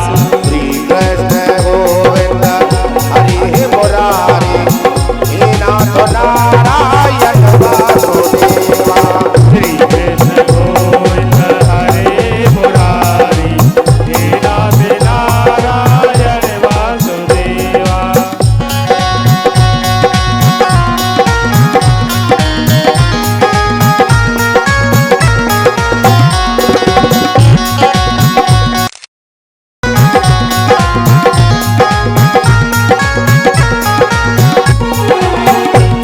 कोई बुरा कहे या भला कहे, हम हो गए कृष्ण मुरारी के। कोई बुरा कहे या भला कहे, हम हो गए कृष्ण मुरारी के। आकुर सेवा धर्म हमारा, पावन दुनियादारी के। श्री कृष्ण गोविंद हरे मुरारी, हे नाथ नारायण वासुदेवा।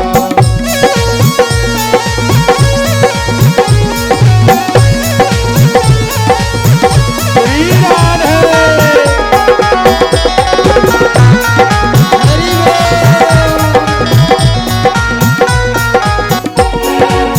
ओ श्रीमन नारायण नारायण नारायण नारायण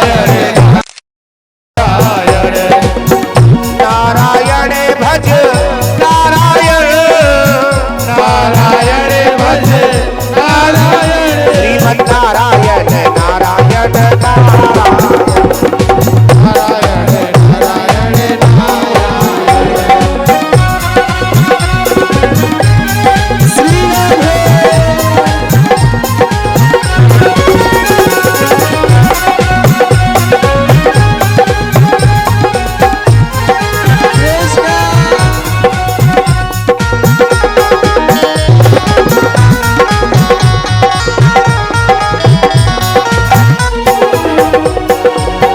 जो नारायण नाम लेत है, जो नारायण नाम लेत है, जो नारायण नाम लेत है, जो नारायण नाम लेत है। पाप होत सब नारायण, ओ पाप होत सब नारायण। श्रीमन नारायण नारायण। नारायण नारायण। श्री राधे हरि बोल।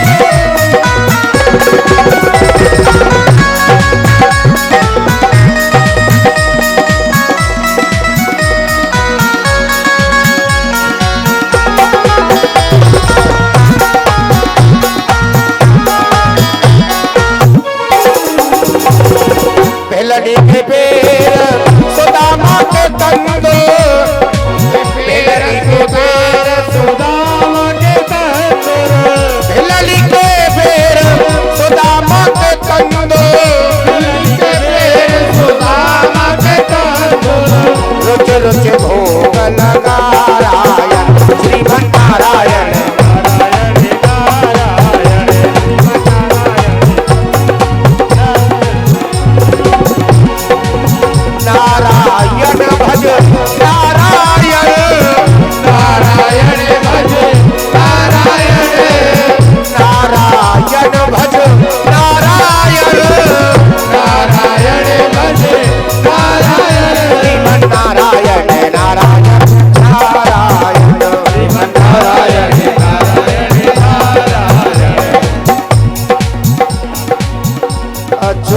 केशवम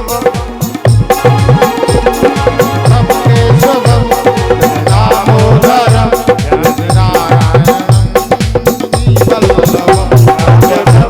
नवम कृष्ण दामोदरम जानकी नारायणम अच्युतम केशवम कृष्ण दामोदरम राम नारायणम जानकी वल्लभम अच्युतम केशवम कृष्ण नारायणम जानकी वल्लभम कृष्ण दामोदरम अच्युतम दामोदरम राम नारायणम जानकी वल्लभम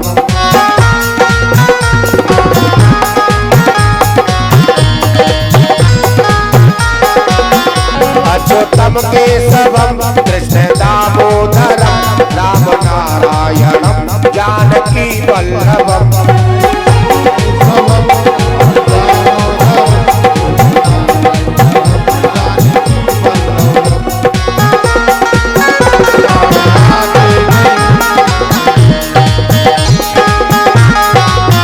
कौन कहता है भगवान आते नहीं कौन कहता है भगवान आते नहीं तुम मीरा के जैसे बुलाते नहीं तुम मीरा के जैसे बुलाते नहीं तुम मीरा के जैसे बुलाते नहीं तुम मीरा के जैसे बुलाते नहीं अच्युतम केशवम कृष्ण दामोदरम राम नारायणम जानकी वल्लभम अच्युतम केशवम कृष्ण दामोदरम जानकी वल्लभम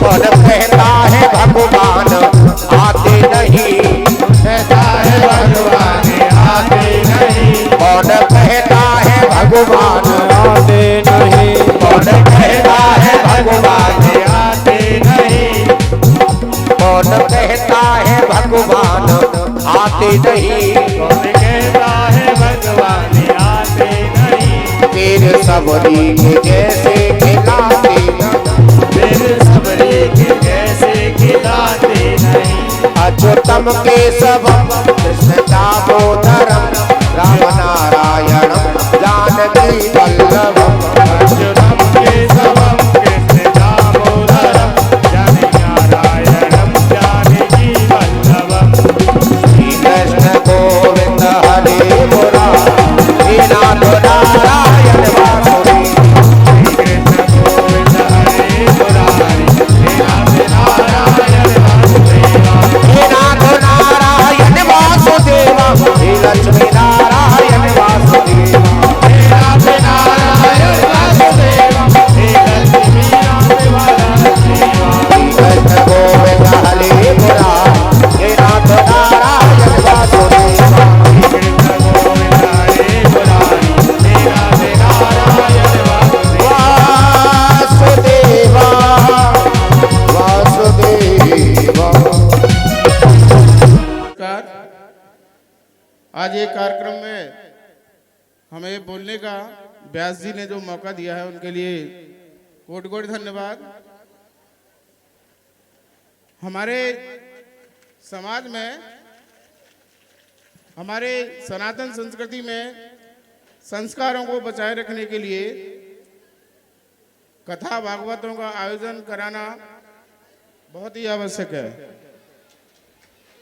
इस प्रकार के आयोजनों से हमारी पीढ़ियों में आने वाली पीढ़ियों में संस्कार पैदा होते हैं, बच्चे संस्कारवान बनते हैं। इसलिए इस प्रकार की कार्यक्रम कथा भागवत संबंधी और भी धार्मिक जो भी कार्यक्रम होते हैं उस तरह के कार्यक्रम सनातन संस्कृति को जीवित रखने के लिए बहुत आवश्यक है। हालांकि मुझे यहाँ बोलने के लिए मौका दिया, इसके लिए मैं पुनः व्यास जी का धन्यवाद ज्ञापित करता हूँ। बाकी ज्ञान का सागर तो व्यास जी स्वयं हैं। हालांकि ये हमारे शिष्य रहे हैं, तो इसके लिए पुनः धन्यवाद और आप सभी लोगों को नमस्कार। जय राम राम श्री राम राम रड़कर कस राम रामा, श्री राम राम शरणं भव राम रामा, पूजन्तं राम रामेति मधुरं मधुराक्षरम् आरुह्य कविता शाखां वन्दे वाल्मीकि कोकिलम्।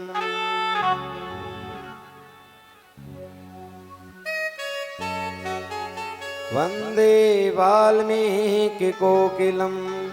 राम रामेति रामेति रमे रामे मनोरमे, सहस्रनाम तत्तुल्यं राम नाम वरानने, श्री राम नाम वरानने। सुदामा जी बाहर निकलते हैं तो बाहर पूरा समाज खड़ा हुआ था। समाज के लोग कह रहे थे कि इस दरवाजे पर हमने बहुत सारे लोगों को खाली हाथ आते हुए देखा, लेकिन जब यहाँ से जाते थे तो महाराज बड़ी बड़ी पोटलियां लेकर जाते हुए देखा, लेकिन आज प्रथम बार ऐसा देख रहे हैं कोई ब्राह्मण खाली हाथ आया था और खाली हाथ ही लौट कर जा रहा है। सुदामा तुरंत समझ गए, बोले भगवान ने ठीक किया जो मुझे कुछ नहीं दिया, यदि कुछ उपहार दे देते तो ये जो समाज में मुझे सम्मान प्राप्त हो रहा है ये सम्मान न मिलता। लेकिन सुदामा लौट कर आते हैं तो क्या देखते हैं कि जहां पर उनकी टूटी फूटी झोंपड़ी थी वहां कंचन महल खड़े हैं। वहां देखा सुदामा हॉस्पिटल, सुदामा विश्वविद्यालय, सुदामा नगरी में आपका स्वागत है। सुदामा विचार करने लगे कोई बहुत बड़ा राजा आया होगा, उसने जो है हमारी नगरी को तहस नहस कर दिया और यहाँ पर अपनी नगरी स्थापित कर दी है। अपने झोंपड़ी के पास जाते हैं, झोंपड़ी तो नहीं थी, वहां सामने एक वृक्ष था, उस वृक्ष के पास खड़े हो गए। ऊपर से सुशीला आई और सुशीला के पास धन आ गया है तो सुंदर श्रृंगार किया है, कुछ दासियां उसके साथ में चल रही हैं। सुदामा को लगा कोई महारानी आ रही है, निकल के जा रही होगी तो वृक्ष से चिपक के खड़े हो जाते हैं, लेकिन जैसे ही वो सामने आई तो आरती उतारने लगी। उन्होंने कहा अरे देवी सुशीला तू? बोले हाँ, ये माला, ये आभूषण, ये सुंदर साड़ी ये कहां से आई हैं? लो तुम्हें नहीं पता, तुम्हारे मित्र ही तो देकर गया है। कहाँ है? बोले घर में अंदर बैठा है। अंदर जाके देखा तो लांग की धोती, बढ़िया पगड़ी बांधे, आंखों में मोटा मोटा चश्मा और सुदामा के बच्चों को गोद में खिला रहे हैं। भगवान ने से जाके सुदामा ने कहा बोले मित्र अगर तुम्हें आना ही था तो मुझे बूढ़े को पैदल पैदल क्यों दौड़ाया, अपने रथ में ही बिठा लाता। बोले तुम जैसे व्यक्ति यदि धरती पर चलते हैं तो धरती का कल्याण होता है, हम जैसे अभिमानी लोग रथों पर चलते हैं।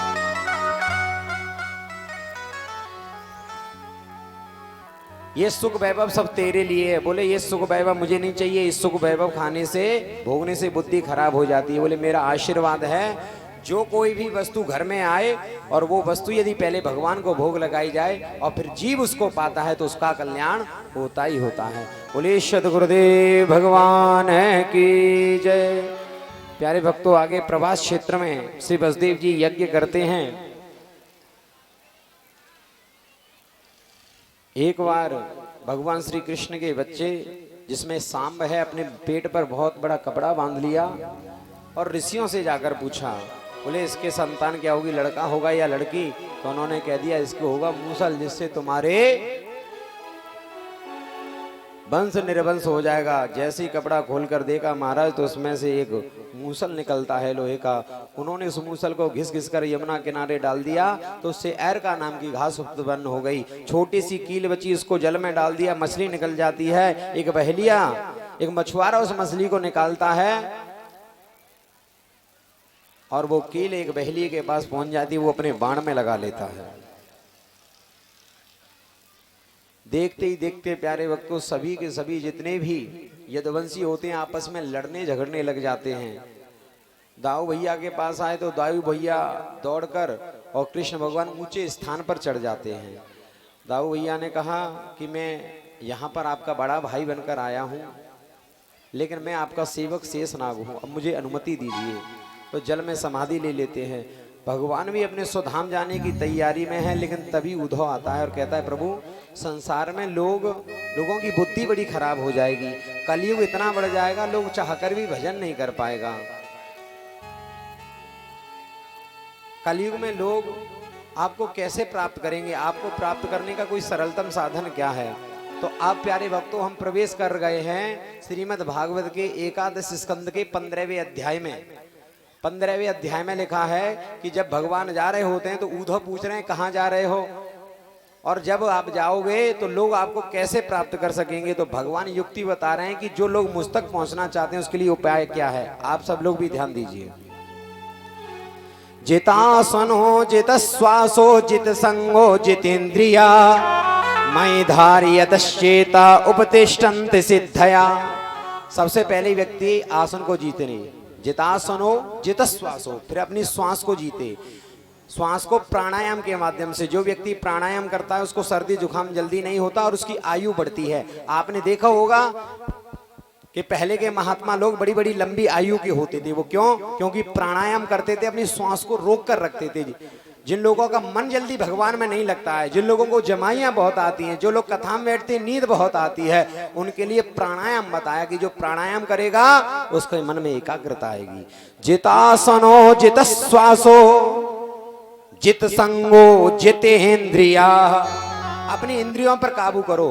मन कर रहा है कि हमारी आंखें कर रही हम तो पिक्चर देखेंगे, लेकिन नहीं, अपनी आंखों से प्रभु की लीला दिखाओ। हमारी जीभ कह रही हम तो चाट पकौड़ी खाएंगे, लेकिन नहीं, अपनी जीभ से भगवान का भजन करवाओ। पैर कह रहे हैं कि चलो कबड्डी खेलने के लिए चलेंगे, लेकिन पैरों को समझाओ कि परिक्रमा लगाएंगे।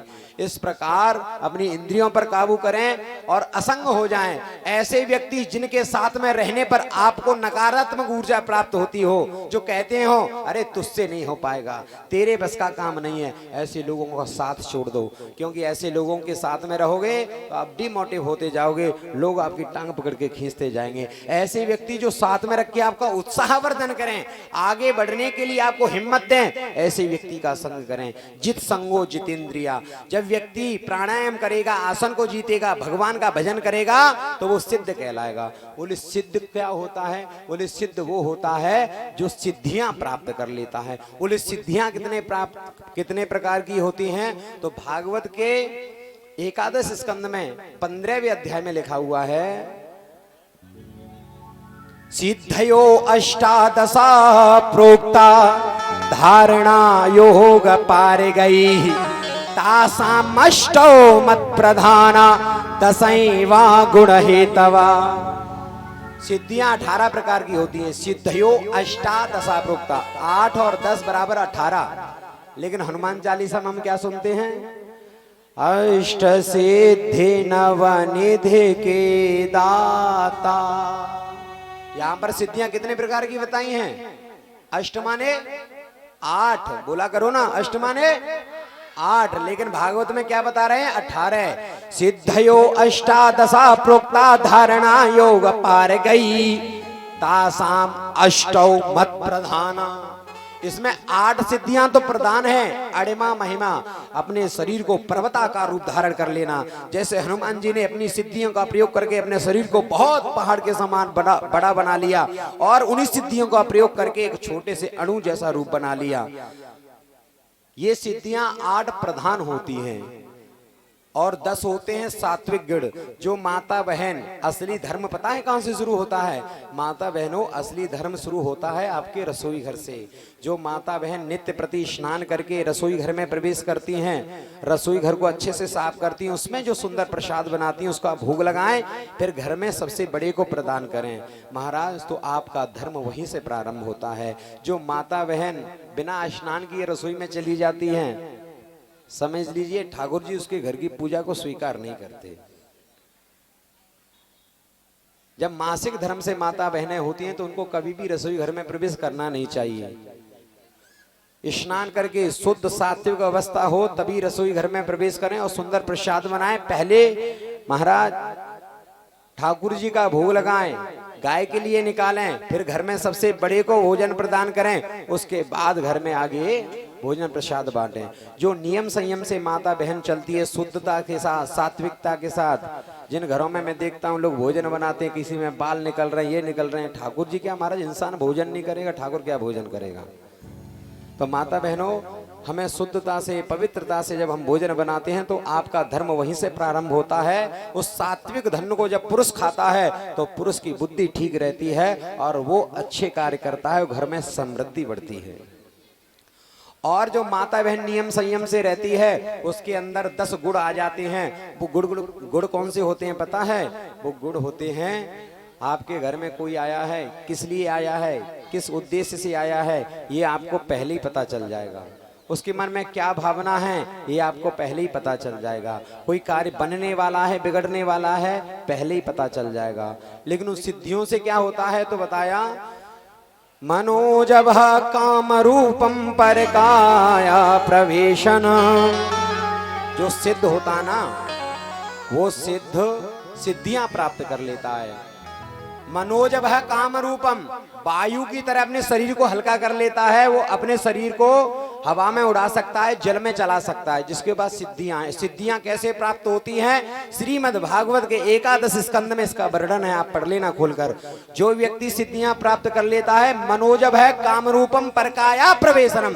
कोई व्यक्ति मर जाए तो अपनी आत्मा को निकाल कर उसके शरीर में प्रवेश करा देता है और वह व्यक्ति खड़ा हो जाता है। ये सिद्धियों का प्रभाव है। और क्या होता है सिद्धियों से? श्रवणम दूरदर्शनम यथा संकल्प संसिद्धि राज्ञा प्रतेहता गति। जब सिद्ध पुरुष के पास जाते हैं और आपके भाग्य में कोई वस्तु नहीं है, लेकिन सिद्ध ने कह दिया ये वस्तु मिल जाएगी, तो वो वस्तु आपको मिल जाएगी। क्यों? क्योंकि उस सिद्ध पुरुष ने कह दिया है। वो संकल्प लेगा, यथा संकल्प संसिद्धि राज्ञा हत प्रतागति, तुरंत आपको वो वस्तु प्राप्त होगी। श्रवणम दूरदर्शनम, एक जगह बैठा हुआ है और यहां से बैठे बैठे महाराज विदेशों की बातें वो कान में सुन लेता है। आपने सुना होगा कर्ण पिशाचिनी के बारे में, जो कान में आके बता देती है। ये सब सिद्धियों के प्रभाव हैं। श्रवणम दूरदर्शनम, एक जगह बैठा है और बैठे बैठे कान में आके बता जाता है कोई कि फलानी जगह ये चल रहा है। यहाँ बैठा है, यहाँ बैठे बैठे कलकत्ता देश विदेश का दृश्य देख लेता है। आपने देखा होगा बहुत सारे लोग बैठे होते हैं और हवा में बात करते हैं। लोग कहते हैं पागल है। वो पागल नहीं, उसके पास सिद्धियां हैं। वो सिद्धियों के प्रभाव से भूत प्रेत देवताओं से बात कर रहा होता है। लेकिन क्या ये मोक्ष का साधन है? नहीं, ये कोई भी मोक्ष का साधन नहीं। भगवान कहता है कि जो मेरी तरफ आगे बढ़ता है, आगे की तरफ बढ़ना चाहता है, मैं उसके सामने खिलौने फेंकता हूं। अगर खिलौने में उलझ जाए तो मेरे तक नहीं आ पाता।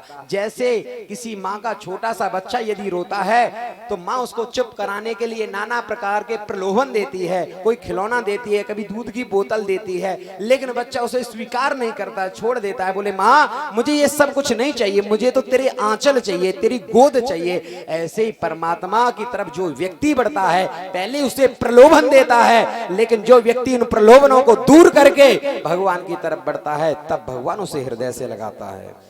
प्यारे भक्तों, शास्त्र में लिखा है आदौ श्रद्धा तथा साधु संगोत भजन क्रिया। जब भी जीवन में ये भाव जगे कि हमें परमात्मा की भक्ति करनी है, जब भी जीवन में आपके ये भाव आए कि हमें परमात्मा की सेवा करनी है, जब भी मन में ये भाव आए कि हमें परमात्मा का व्रत करना है, उपवास करना है, भगवान को प्रकट करना है, भगवान की भक्ति करनी है, तो परेशान मत होना। न ले जाना अपने इन पैरों को किसी मंदिर में, न ले जाना अपने इन पैरों को किसी ऐसे तीर्थों में कि आप प्रयास करें यहाँ भगवान मिल जाएंगे। भगवान नहीं मिलेंगे। प्यारे भक्तों, जैसे ही जीवन में श्रद्धा का उदय हो तो सबसे पहले ऐसे व्यक्ति के पास जाना जो पहले से उसे पाने के लिए लालियत बैठा हो। आदौ श्रद्धा तथा साधु संगोत भजन क्रिया। आपने सभी ने कथा सुनी है जड़ भरत जी महाराज की। भरत जी महाराज राजा के बेटे थे। बचपन से ही महाराज वैराग्य की भावना, राजपाट छोड़ दिया और जंगल में गंडकी नदी के किनारे बैठकर तप करने लगे। लेकिन क्या हुआ, एक छोटे से हिरण के चक्कर में फंस गए। प्यारे भक्तों, वो बचपन से बैरागी थे, बचपन से महात्मा थे, त्यागी थे, राजपाट छोड़ दिया, जंगल में गए, फिर भी एक छोटे से हिरण के चक्कर में फंस गए। और हम और आप तो गांव में और बाजारों में बैठे हैं। माया बड़ी प्रबल है, ये माया छोड़ने वाली नहीं है। तो कोई ऐसा कार्य मत करना कि अपने पैरों को ले जाके तीर्थ में चले जाओ, कि मंदिर में चले जाओ, भगवान आ जाएगा, भगवान मिल जाएगा। बहुत छोटी बात हो गई। शास्त्र कहता है आदौ श्रद्धा तथा साधु संगोत भजन क्रिया। जैसे ही जीवन में ये भाव जगे हमें परमात्मा की भक्ति करनी है, प्यारे भक्तों, ऐसे व्यक्ति के पास जाना जो पहले से प्रभु को पाने के लिए लालियत बैठा हो। मैं जानता हूं ये बात प्यारे भक्तों की यहाँ पर जितने भी आप बैठकर कथा सुन रहे हैं, जरूरी नहीं कि सारी की सारी बातें समझ में आ ही जाएं। मैं जानता हूं कि मैं 7 दिन से कथा कह रहा हूं, ये आवश्यक नहीं कि सभी को 7 दिन की कथाएं याद हो। मैं ये भी जानता हूं, ये भी आवश्यक नहीं कि 7 दिन की 7 बात आपको याद हो जाए, ये आवश्यक नहीं।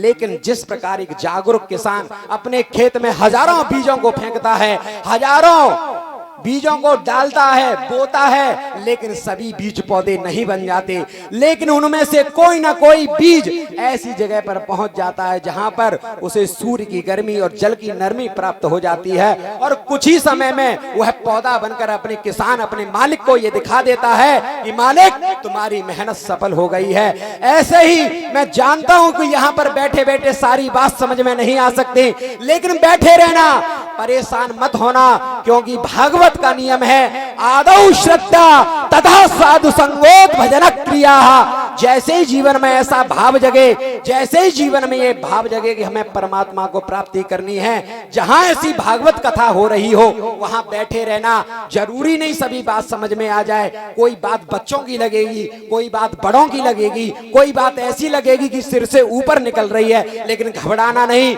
खड़े मत हो जाना, बैठे रहना। यहाँ व्यास गद्दी से कोई ना कोई ऐसा शब्द, कोई ना कोई ऐसा प्रभु का नाम आपके कानों में जरूर घुसेगा और हृदय की भूमि में गड़ जाएगा। फिर उसको याद करना, प्रभु को, उस कथा को याद करना, और वो भाव, उसके आंसू आपके हृदय की भूमि में गड़ जाएंगे।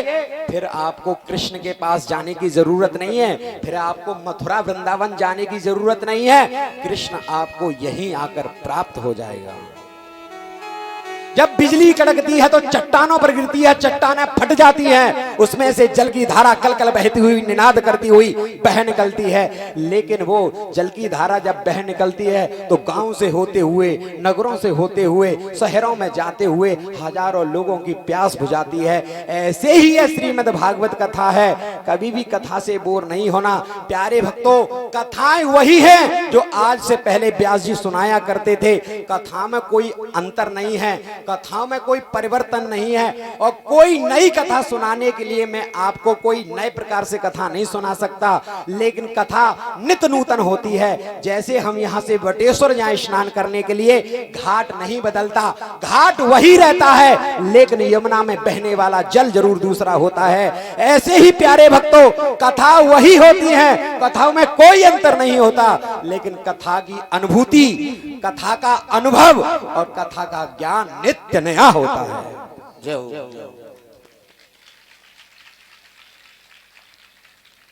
प्यारे भक्तों, आगे दत्तात्रेय जी की कथा आती, उन्होंने 24 गुरु बनाए, 12 स्कंद में नाम महिमा बताए। बोले कलयुग में जीव इतना दूषित हो जाएगा कि प्रभु का भजन ही नहीं कर पाएगा। कलयुग की विशेषता बताई, बोले कलयुग में केवल ज्यादा भजन, ज्यादा यज्ञ, तप, अनुष्ठान करने की आवश्यकता नहीं है। कलयुग में केवल भगवान नाम भजन कर लेना। रामचरितमानस में तुलसीदास बाबा भी कह रहे हैं, कलयुग केवल नाम आधार, सुमिर सुमिर नर उतरहि पारा। राम सिया राम, सिया राम जय राम, राम सिया राम, सिया राम जय जय राम।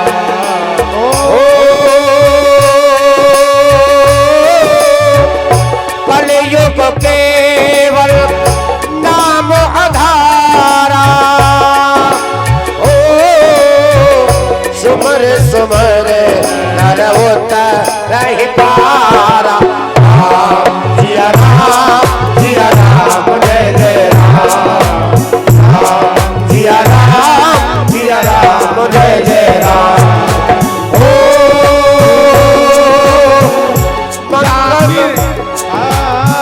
जाकी रही भावना जैसी, ओ प्रभु मूरत देखी राम सिया राम जय जय राम राम सिया राम जय जय राम। ओ मंगल अमंगल हारी ओ द्रबहुस दशरथ अजर बिहारी राम सिया राम जय जय राम सिया राम जय जय राम। प्यारे भक्तों, राजा परीक्षित से सुखदेव जी ने पूछा, बोले क्या तुम्हें कथा समझ में आ गई? बोले हाँ। बोले क्या अब क्या तुम्हारी मृत्यु होगी? बोले मेरा जन्म ही कब हुआ था जो मेरी मृत्यु होगी? मेरा जन्म ही कब हुआ था जो मेरी मृत्यु होगी? तो राजा परीक्षित की ये बात सुनकर श्री सुखदेव जी खड़े हो जाते हैं और प्रसन्न होते हैं। बोले तुझे कथा सुनाना मेरा सार्थक हो गया। परीक्षित जी महाराज ने खड़े होकर सुखदेव जी का पूजन किया। सुखदेव जी वहां से चले जाते हैं और काल से प्रेरित होकर तक्षक वहां पर आता है और राजा परीक्षित के शरीर को डसता है, क्योंकि आत्मा तो पहले ही परमात्मा में विलीन हो चुकी होती है। इसके पुत्र जन्मेजय ने सर्प यज्ञ कराया। आस्तिक मुनि ने आके उसको रोका। एक मंत्र है छोटा सा, ओम आस्तिक मुनुभ्यो नमः। मैंने गुरुजनों से ऐसा सुना, यदि कहीं सांप दिखे और चारों तरफ एक लाइन खींच दे और इस मंत्र को बोल दें, ओम आस्तिक मुनुभ्यो नमः, तो ये उसकी आन मानता है और उस लाइन को पार नहीं करता सांप। सर्प यज्ञ रुकवाया। मार्कंडे जी को मायावी सृष्टि दिखाई। और देखिए प्यारे भक्तों, जैसा कि मैंने आपको बताया था कि जो 6 दिन की कथा नहीं सुनेगा 7 दिन की कथा सुन लेगा, उसको 7वें दिन की कथा सुनने का फल प्राप्त हो जाएगा। तो मैं आपको फलश्रुति सुना रहा हूँ, ध्यान से सुनेंगे, कोई शब्द चूक ना जाए। अब मैं किताब खोलता हूँ, आपको बताता हूँ। बोले वृंदावन के बिहारी लाल की जय। मैं पहले समझ लीजिए परीक्षित जी, भागवत में कितने स्कंद हैं? यज्ञपति जी, भागवत में कितने स्कंद हैं? कितने कह रहे हैं? 16। अभी साधारण सी बात है, सभी लोग याद कर लें। दोबारा से बता रहा हूं, कल के लिए ये ना हो कि हमारी बात कोई दूसरा आए और पूछे आपसे कि भागवत में कितने स्कंद हैं और आप ये छोटा सा उत्तर ना दे पाए, तो आपकी बेइज्जती और ये भी बेइज्जती कि कौन कथा सुनाने के लिए आया था। अभी समझ लीजिए परीक्षित जी ध्यान से कि श्रीमद् भागवत में 12 स्कंद हैं। कितने? सभी लोगों को याद होने चाहिए, सभी लोगों को। साधारण सी बात है कि आप किसी भी ज्ञानी से बात करने में सक्षम हो पाए। श्रीमद् भागवत में 12 स्कंद हैं, 335 अध्याय हैं। कितने? और श्लोक कितने हैं? 18,000। कितने? ये प्रमाणित है कि 18,000 श्लोक, 12 स्कंद और 335 अध्याय श्रीमद् भागवत कथा में है। तो आपके यहाँ कथा हुई है तो आपको इतना ज्ञान तो जरूर रखना चाहिए। पहले स्कंद में सुखदेव जी परीक्षित के जन्म का प्रसंग है, कुंती स्तुति है, भीष्म स्तुति है, राजा परीक्षित की सभा में सुखदेव जी का आगमन आदि का वर्णन है। द्वितीय स्कंद में सद्यो मुक्ति क्रम मुक्ति का वर्णन है, ब्रह्मा की उत्पत्ति है, चतुश्लोकी भागवत की कथा है। तृतीय स्कंद में विदुर मैत्री संवाद, कपिल देवहूति संवाद, हिरण्याक्ष वध आदि का वर्णन है। चतुर्थ स्कंद में सती चरित्र, ध्रुव चरित्र, ध्रुव जी के वंश का निरूपण है। पंचम स्कंद में प्रियव्रत चरित्र और आग्नि चरित्र है, नाभि चरित्र है, जड़ व्रत की कथा है, जड़ व्रत रघुगढ़ संवाद है, खगोल भूगोल का वर्णन है और 28 नरकों का वर्णन है। छठवें स्कंद में सर्वप्रथम अजामिल की उपाख्यान है, गुरु हत्या का परिणाम है, अमृत गुणों की उत्पत्ति है। सातवें स्कंद में प्रहलाद चरित्र की कथा है, नृसिंह देव की कथा है। आठवें स्कंद में गजेंद्र मोक्ष की कथा है, समुद्र मंथन, वामन चरित्र और मत्स्य अवतार की कथा है। नवें स्कंद में सूर्यवंश, श्री राम कथा, चंद्रवंश और संक्षिप्त कृष्ण कथा है। 10वें स्कंद में प्रभु श्री कृष्ण की विस्तार से लीलाओं का निरूपण,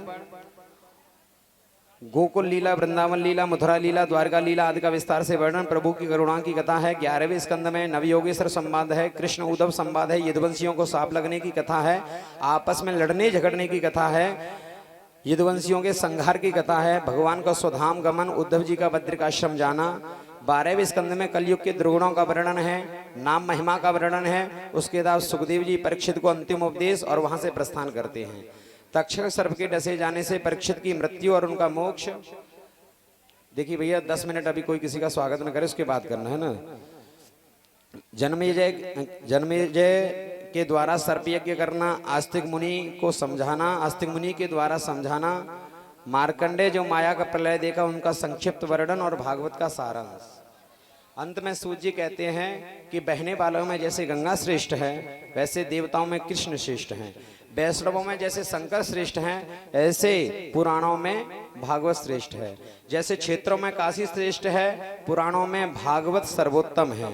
भागवत को क्या कहा गया है? श्रीमद् भागवत में लिखा हुआ है, श्रीमद् भागवतम पुराण तिलकम यद वैष्णवानां प्रियम यस्मिन् पारमहंस्यमेव ममलम ज्ञानं परं गीयते तत्र ज्ञान विराग भक्ति सहितं निष्कर्म्यमाविष्कृतं तच्छृण्वन् विपठन् विचारण परो भक्त्या विमुञ्चे नरः। जितने भी पुराण हैं उन सब में श्रीमद् भागवत महापुराण इन सभी पुराणों का तिलक है। अब प्यारे भक्तों ये तो कथा होगी श्रीमद् भागवत की, अब कहनी कुछ हृदय की है। तो आप सभी ने ग्राम भैयापुरा वासियों ने बड़ा उत्साह दिखाया और इस उत्साह के फल आज आप सबके सामने है। इसका जो फल है उत्साह का, ग्राम पार्वतीपुरा के निवासियों ने भी इसमें खूब सहयोग किया, बढ़ चढ़कर खूब सब लोग सहयोग कर रहे हैं और ये अच्छी बात है, विशेष अच्छी बात है। प्यारे भक्तों जब भी कथा सुनाई जाती है तो कथा के बाद दक्षिणा भी दी जाती है। तभी आप लोगों में कौन कौन दक्षिणा देगा? खड़ा हाथ खड़ा करो ऊपर। कोई बात नहीं, घबराओ नहीं, जो हाथ नहीं खड़ा कर रहे हैं डरो नहीं, आपसे कोई धन या पैसा नहीं चाहिए मुझे। मेरी आपसे एक ही प्रार्थना है कि 7 दिनों में ये कथा सुनी, जानता हूं कि 7 दिन की बातें याद नहीं रहती, लेकिन 7 दिनों में कोई ना कोई एक बात तो जो आपको मेरी अच्छी लगी हो कि हाँ ये कथा है, ये बात है, ये बात व्यास जी ने, ये हमारे बेटे ने, ये हमारे भाई ने ये बात बहुत अच्छी कही है। उस बात को आप अपने हृदय में उतारना और उसी के अनुरूप कार्य करना। दक्षिणा में क्या चाहता हूं, हमारा जो ये मस्तिष्क है ना, ये नाना प्रकार के व्यसनों से भरा पड़ा है। नाना प्रकार के दुर्व्यसन हमारे इस मस्तिष्क में भरे पड़े हैं। हम चाहकर भी किसी का अच्छा नहीं सोच पाते। मैं किसी व्यक्ति विशेष के लिए बात नहीं कह रहा, ये सब के लिए मैं बात कह रहा हूं। तो भागवत के पांडाल में आप सभी लोग ठाकुर जी के दरबार में विराजमान हैं, तो जब कथा पूरी हो जाएगा तो दक्षिणा में क्या चढ़ाना, अपना मस्तिष्क जो है इसको ठाकुर जी के चरणों में चढ़ा देना और प्रार्थना करना कि हमारा जो ये मटका है ना, ये मटका ठाकुर जी के चरणों में खाली हो जाए और यहाँ से कोई एक बात जो आपको अच्छी लगी हो बहुत ज़्यादा, उसको हृदय में धारण करना, उस बात को लेकर जाना। देखो 7 दिन तक मैंने यहाँ कथा सुनाई, जरूरी नहीं कि मैं बहुत बड़ा ज्ञाता हूँ और ये भी नहीं है कि मैं कोई भागवत का बहुत बड़ा विद्वान हूँ, नहीं, मैं कुछ भी विद्वान नहीं, मैं विद्वानों के पैरों की धूल के बराबर भी नहीं हूँ। जिसे कहते ना विद्वान, उनकी पैरों की धूल के बराबर भी नहीं हूँ। लेकिन फिर भी जैसा मेरा प्रयास रहा कि आपको बेहतर से बेहतर कथा सुनाऊं, अच्छी से अच्छी कथा सुनाऊं और सरल भाषा में सुनाऊं, ऐसा मेरा प्रयास रहा है आपको कथा सुनाने का।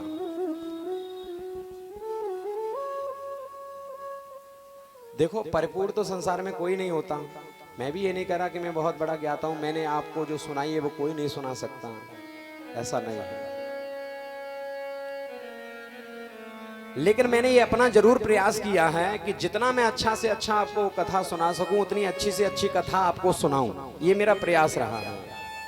और इसके बीच में हो सकता है कोई ऐसा शब्द निकल गया हो आप लोगों के प्रति, चाहे वो हमारे भरैयापुरा के निवासी हों, चाहे वो हमारे पातीपुरा के निवासी हों, कोई ऐसा शब्द निकल गया हो, और निकल गया हो क्या, निकल ही गया होगा। जितने भी हमारे चाचा ताऊ बड़ी बुजुर्ग बैठे हुए हैं, जितने भी हमारी माता बहनें भक्ति स्वरूपा बैठी हुई हैं, दोनों गांव के भाई बंधु,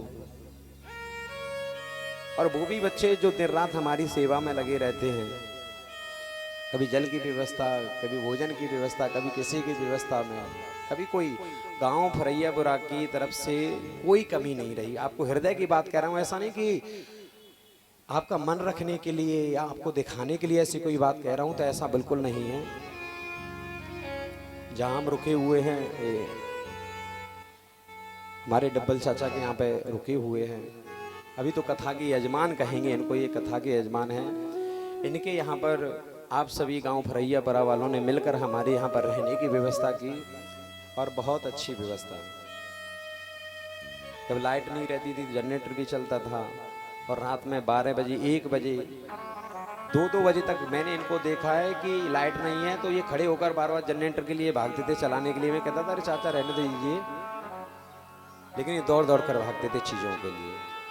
और भी मैं सभी के नाम तो पूरी तरीके से नहीं जानता हूँ, और भी जो बच्चे हैं जो सेवा में लगे रहे, किसी ने किसी भी प्रकार की कोई कमी नहीं छोड़ी। और भी हमारे जो बड़े बुजुर्ग हैं, जो हमारे यज्ञपति हैं, परीक्षित जी हैं, और भी जो कुंड पर जितने लोग बैठते हैं, जो हमारे छोटे छोटे भाई बंधु हैं, एकदम छोटे छोटे कामों को लिए भागते दौड़ते रहते थे,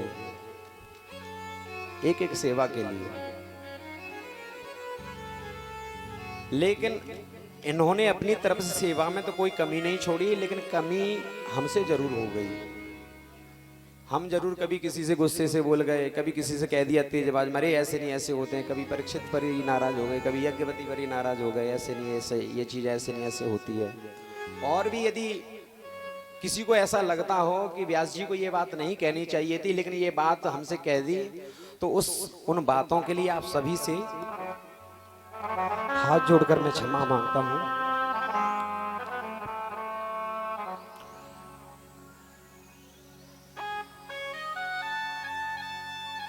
अपना छोटा बच्चा जानकर, छोटा भाई समझ के,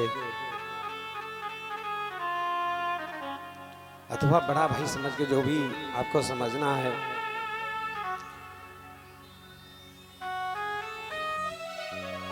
आप दोनों गांव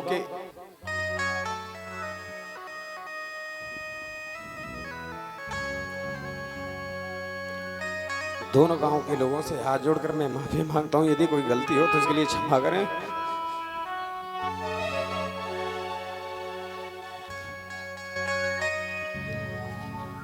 आपकी तरफ से कोई कमी नहीं रही किसी भी तरीके की, और बहुत अच्छी से ये अनुष्ठान, ये भागवत हुई। आप सभी से हाथ जोड़ के प्रार्थना है, सभी लोग अच्छे से मिलकर रहे, कभी लड़े नहीं, कभी झगड़े नहीं। और मेरी कोई बात बुरी लगी हो अथवा मेरे साथियों से कोई भी गलती हुई हो, हमारे पंडित जी या संगीतज्ञ भाई या मुझसे, तो उनके लिए मैं हाथ जोड़कर क्षमा मांगता हूँ। तो जो गलती हो तो मुझे माफ करना। पत्ता टूटाल ले गई पवन उड़ा,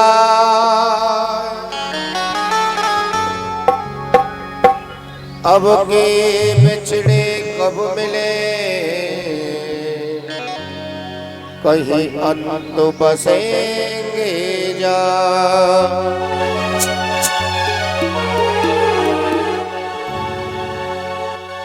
मिलन साथ दिल का हमारा तुम्हारा,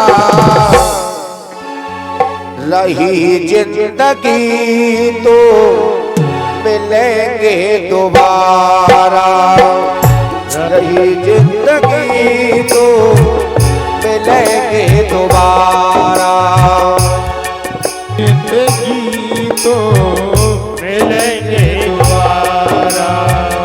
मिलन साथ दिल का तुम्हारा साथ दिन का हमारा तुम्हारा ही जिंदगी तो मिलेंगे दोबारा रही जिंदगी तो मिलेंगे दोबारा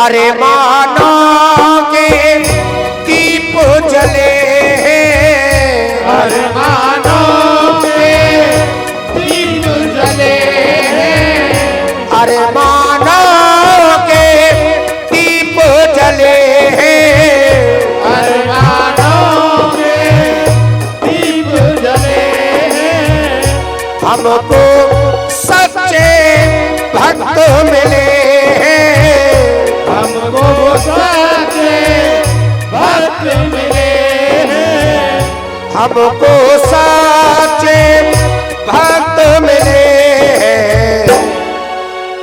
फिर कब मिलेगा ऐसा नजारा जिंदगी तो मिलेंगे दोबारा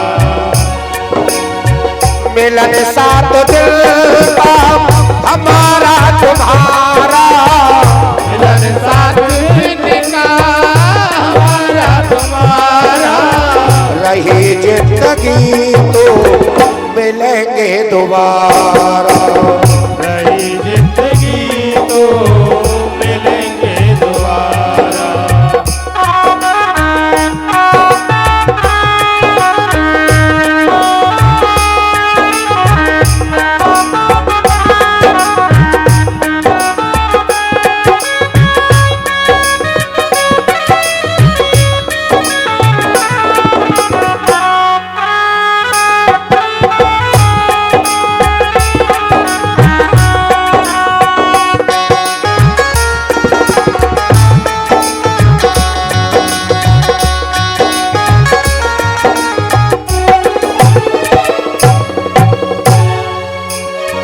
सब भक्तों से मेरा कहना सब भक्तों से मेरा कहना भूल चूकों की माफी देना भूल चूक की माफी देना भूल चूकों की माफी देना तुमसे बिछोड़ना हमको गवारा रही जिंदगी तो मिलेंगे दोबारा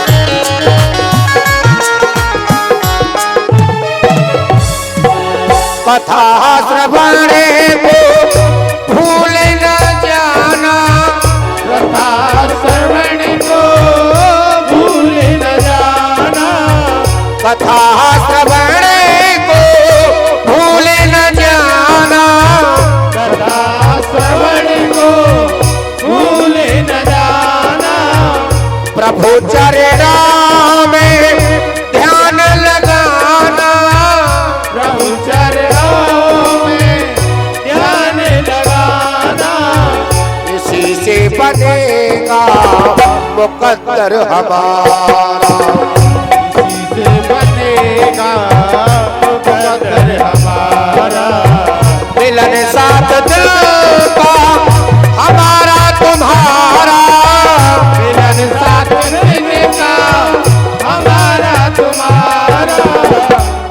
रही जिंदगी तो मिलेंगे दोबारा। संकीर्तनम यस्य, प्रयास करिए, ज्यादा कठिन नहीं। नाम संकीर्तनम यस्य, और थोड़ा तेज बोलेंगे। नाम संकीर्तनम यस्य सर्व पाप प्रणाशनम, सर्व पाप प्रणाशनम, प्रणामो दुख समनस, तम नमामि हरिं परम, तम नमामि हरिं परम। सभी लोग हाथ उठाएंगे ऊपर। जय राम श्री राम, जय जय राम,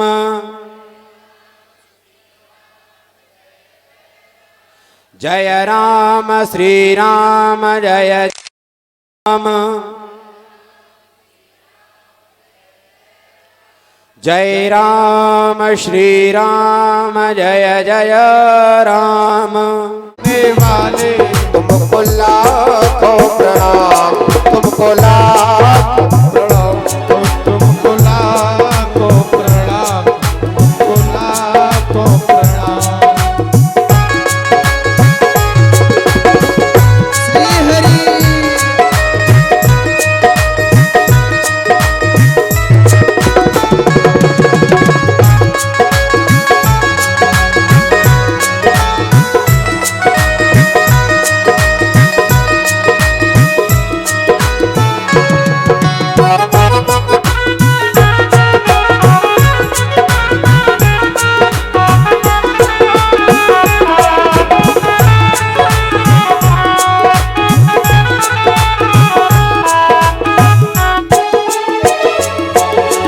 लेकर विष का प्याला जा रहे थे यम के गाला, लेकर विष का प्याला जा रहे थे यम के गाला, लेकर विषयों का प्याला जा रहे थे यम के गाला, लेकर विष का प्याला जा रहे थे यम के गाला। अमृत पान कराने वाले, अमृत पान कराने वाले तुमको लाखों प्रणाम, तुमको लाखों प्रणाम।